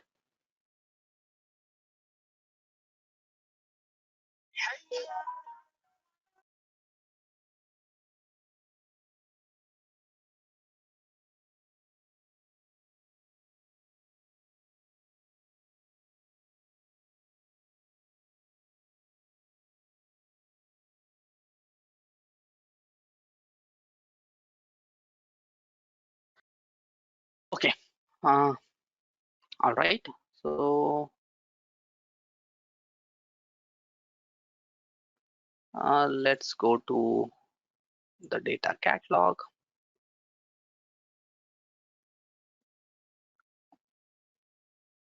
And here we have, if you see, DDS03, which is what I created just now, and DDS01 was the initial data set that we had. So let's first look at the lineage and then we'll go to DDS01. So if I go to lineage once again, this is the lineage of my DDS01. It is here. And I have a separate data set, a separate lineage altogether, wherein I created BDS04 for stocks, for importing stock data. And for that, now I have created a new derived data set, basically because I had to add this UnPivot stage. Okay, Yes. let's look at this derived data set. Now, how can I join data from these two data sets? What would be my common field? You can use union. Why? This is completely different, right? This is stock Yeah. grants.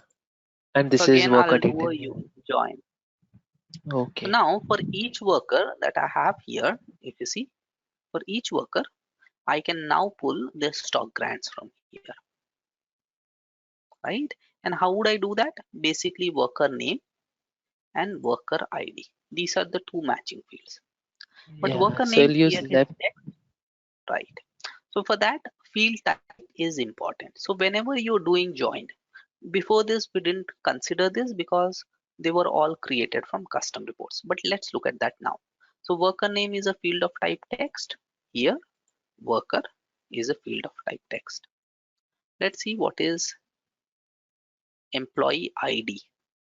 Employee ID here is a field of type text. Whereas here, employee ID is a field of type integer. So who assigned this field type? Workday automatically assigned. So when we imported our file initially, Workday automatically saw, okay, this column has all numbers. So it assigned the field type as integer. If we want, we can change it. But for now, let me not change it. So now what I have is stock details of the employees here and all the employee details in my DDS01. So let's try and do a join now. So I'll come to add stage. I want to do a new join with this data set.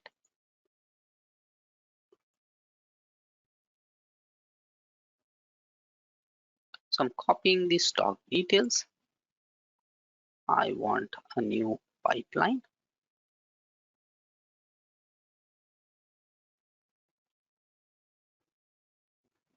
Right? I'm selecting this and select. So I'll have to specify what do I want to do a join. So here we have obviously the worker name or employee name, whatever. Let's scroll down. We have worker name. So I want to join worker name with worker here. But worker can have duplicate names.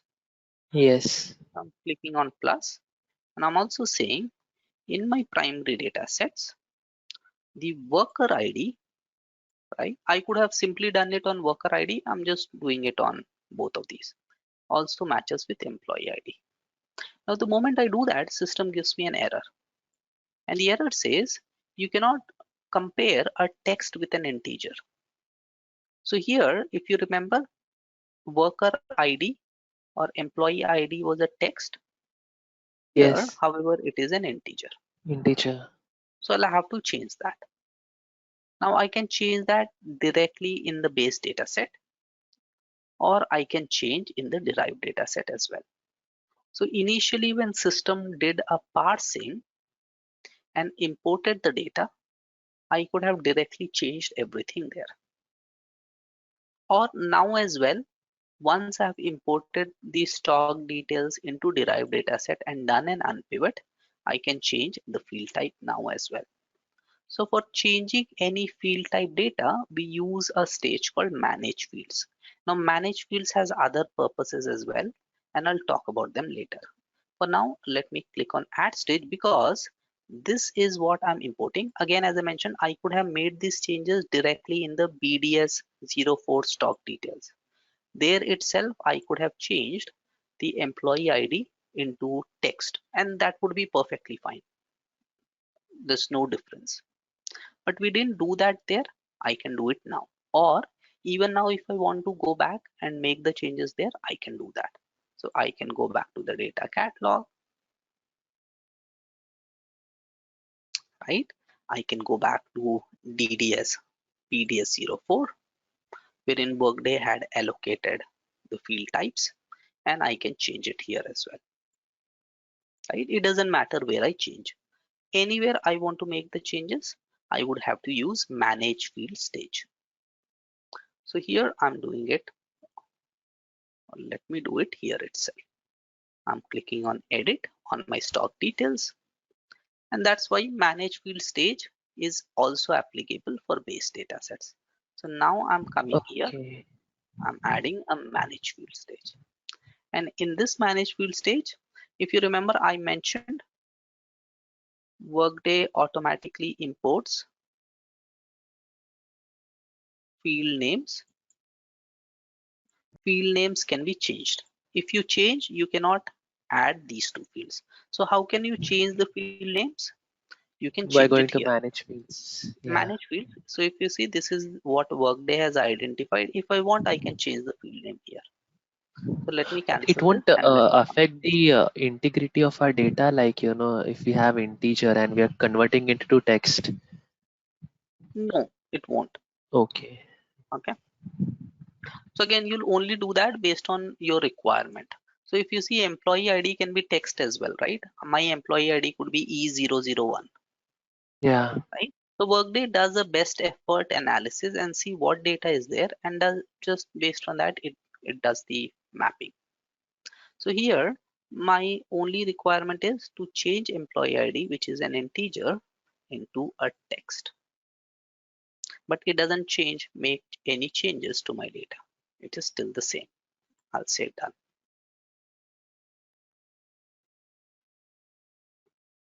And now my employee ID is a field of type text.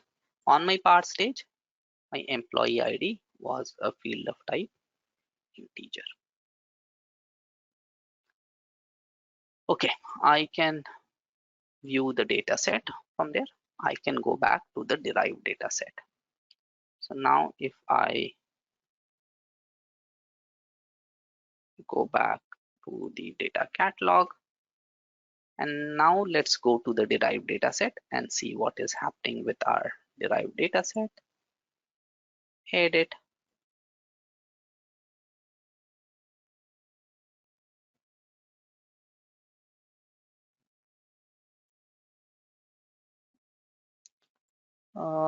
Will I have to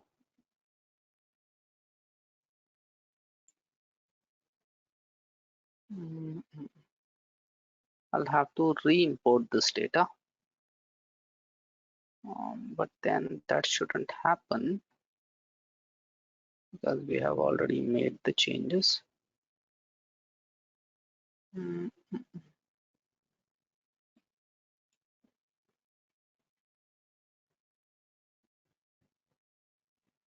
Okay, again selecting the same one. Select.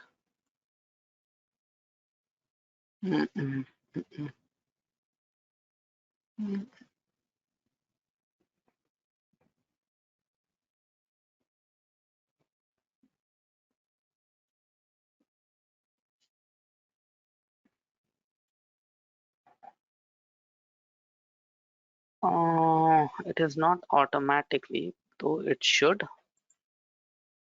Let's view the data set once again.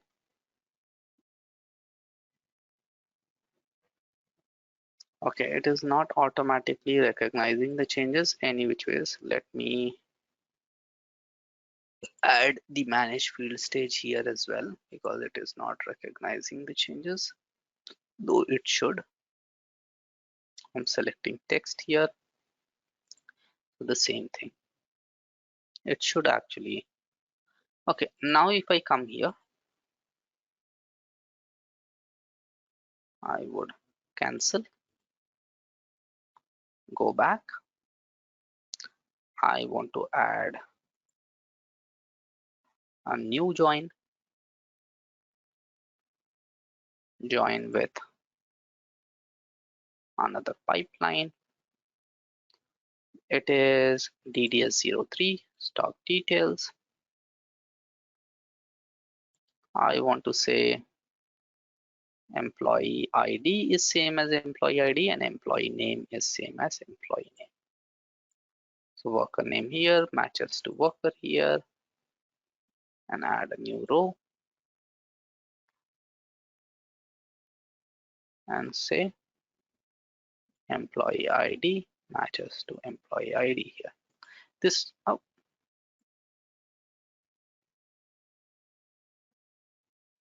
is it not saved yet?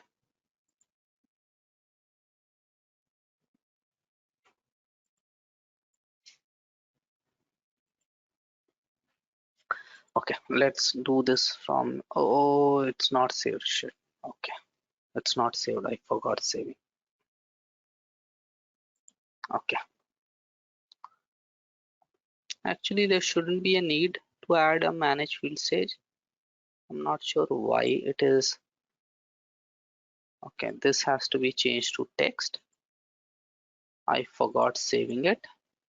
I'll say done, and I am saving my changes this time. Now I'll add a new join stage. I want to join it with DDS03, select, and I want to say worker name maps to worker here, and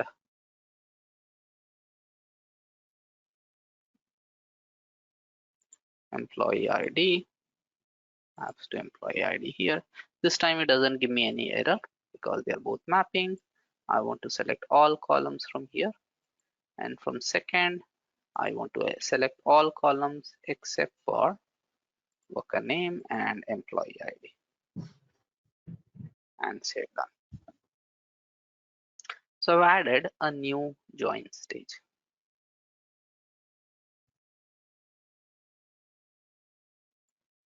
Which is basically identifying the stocks granted to the employees. And I'll go ahead and save this.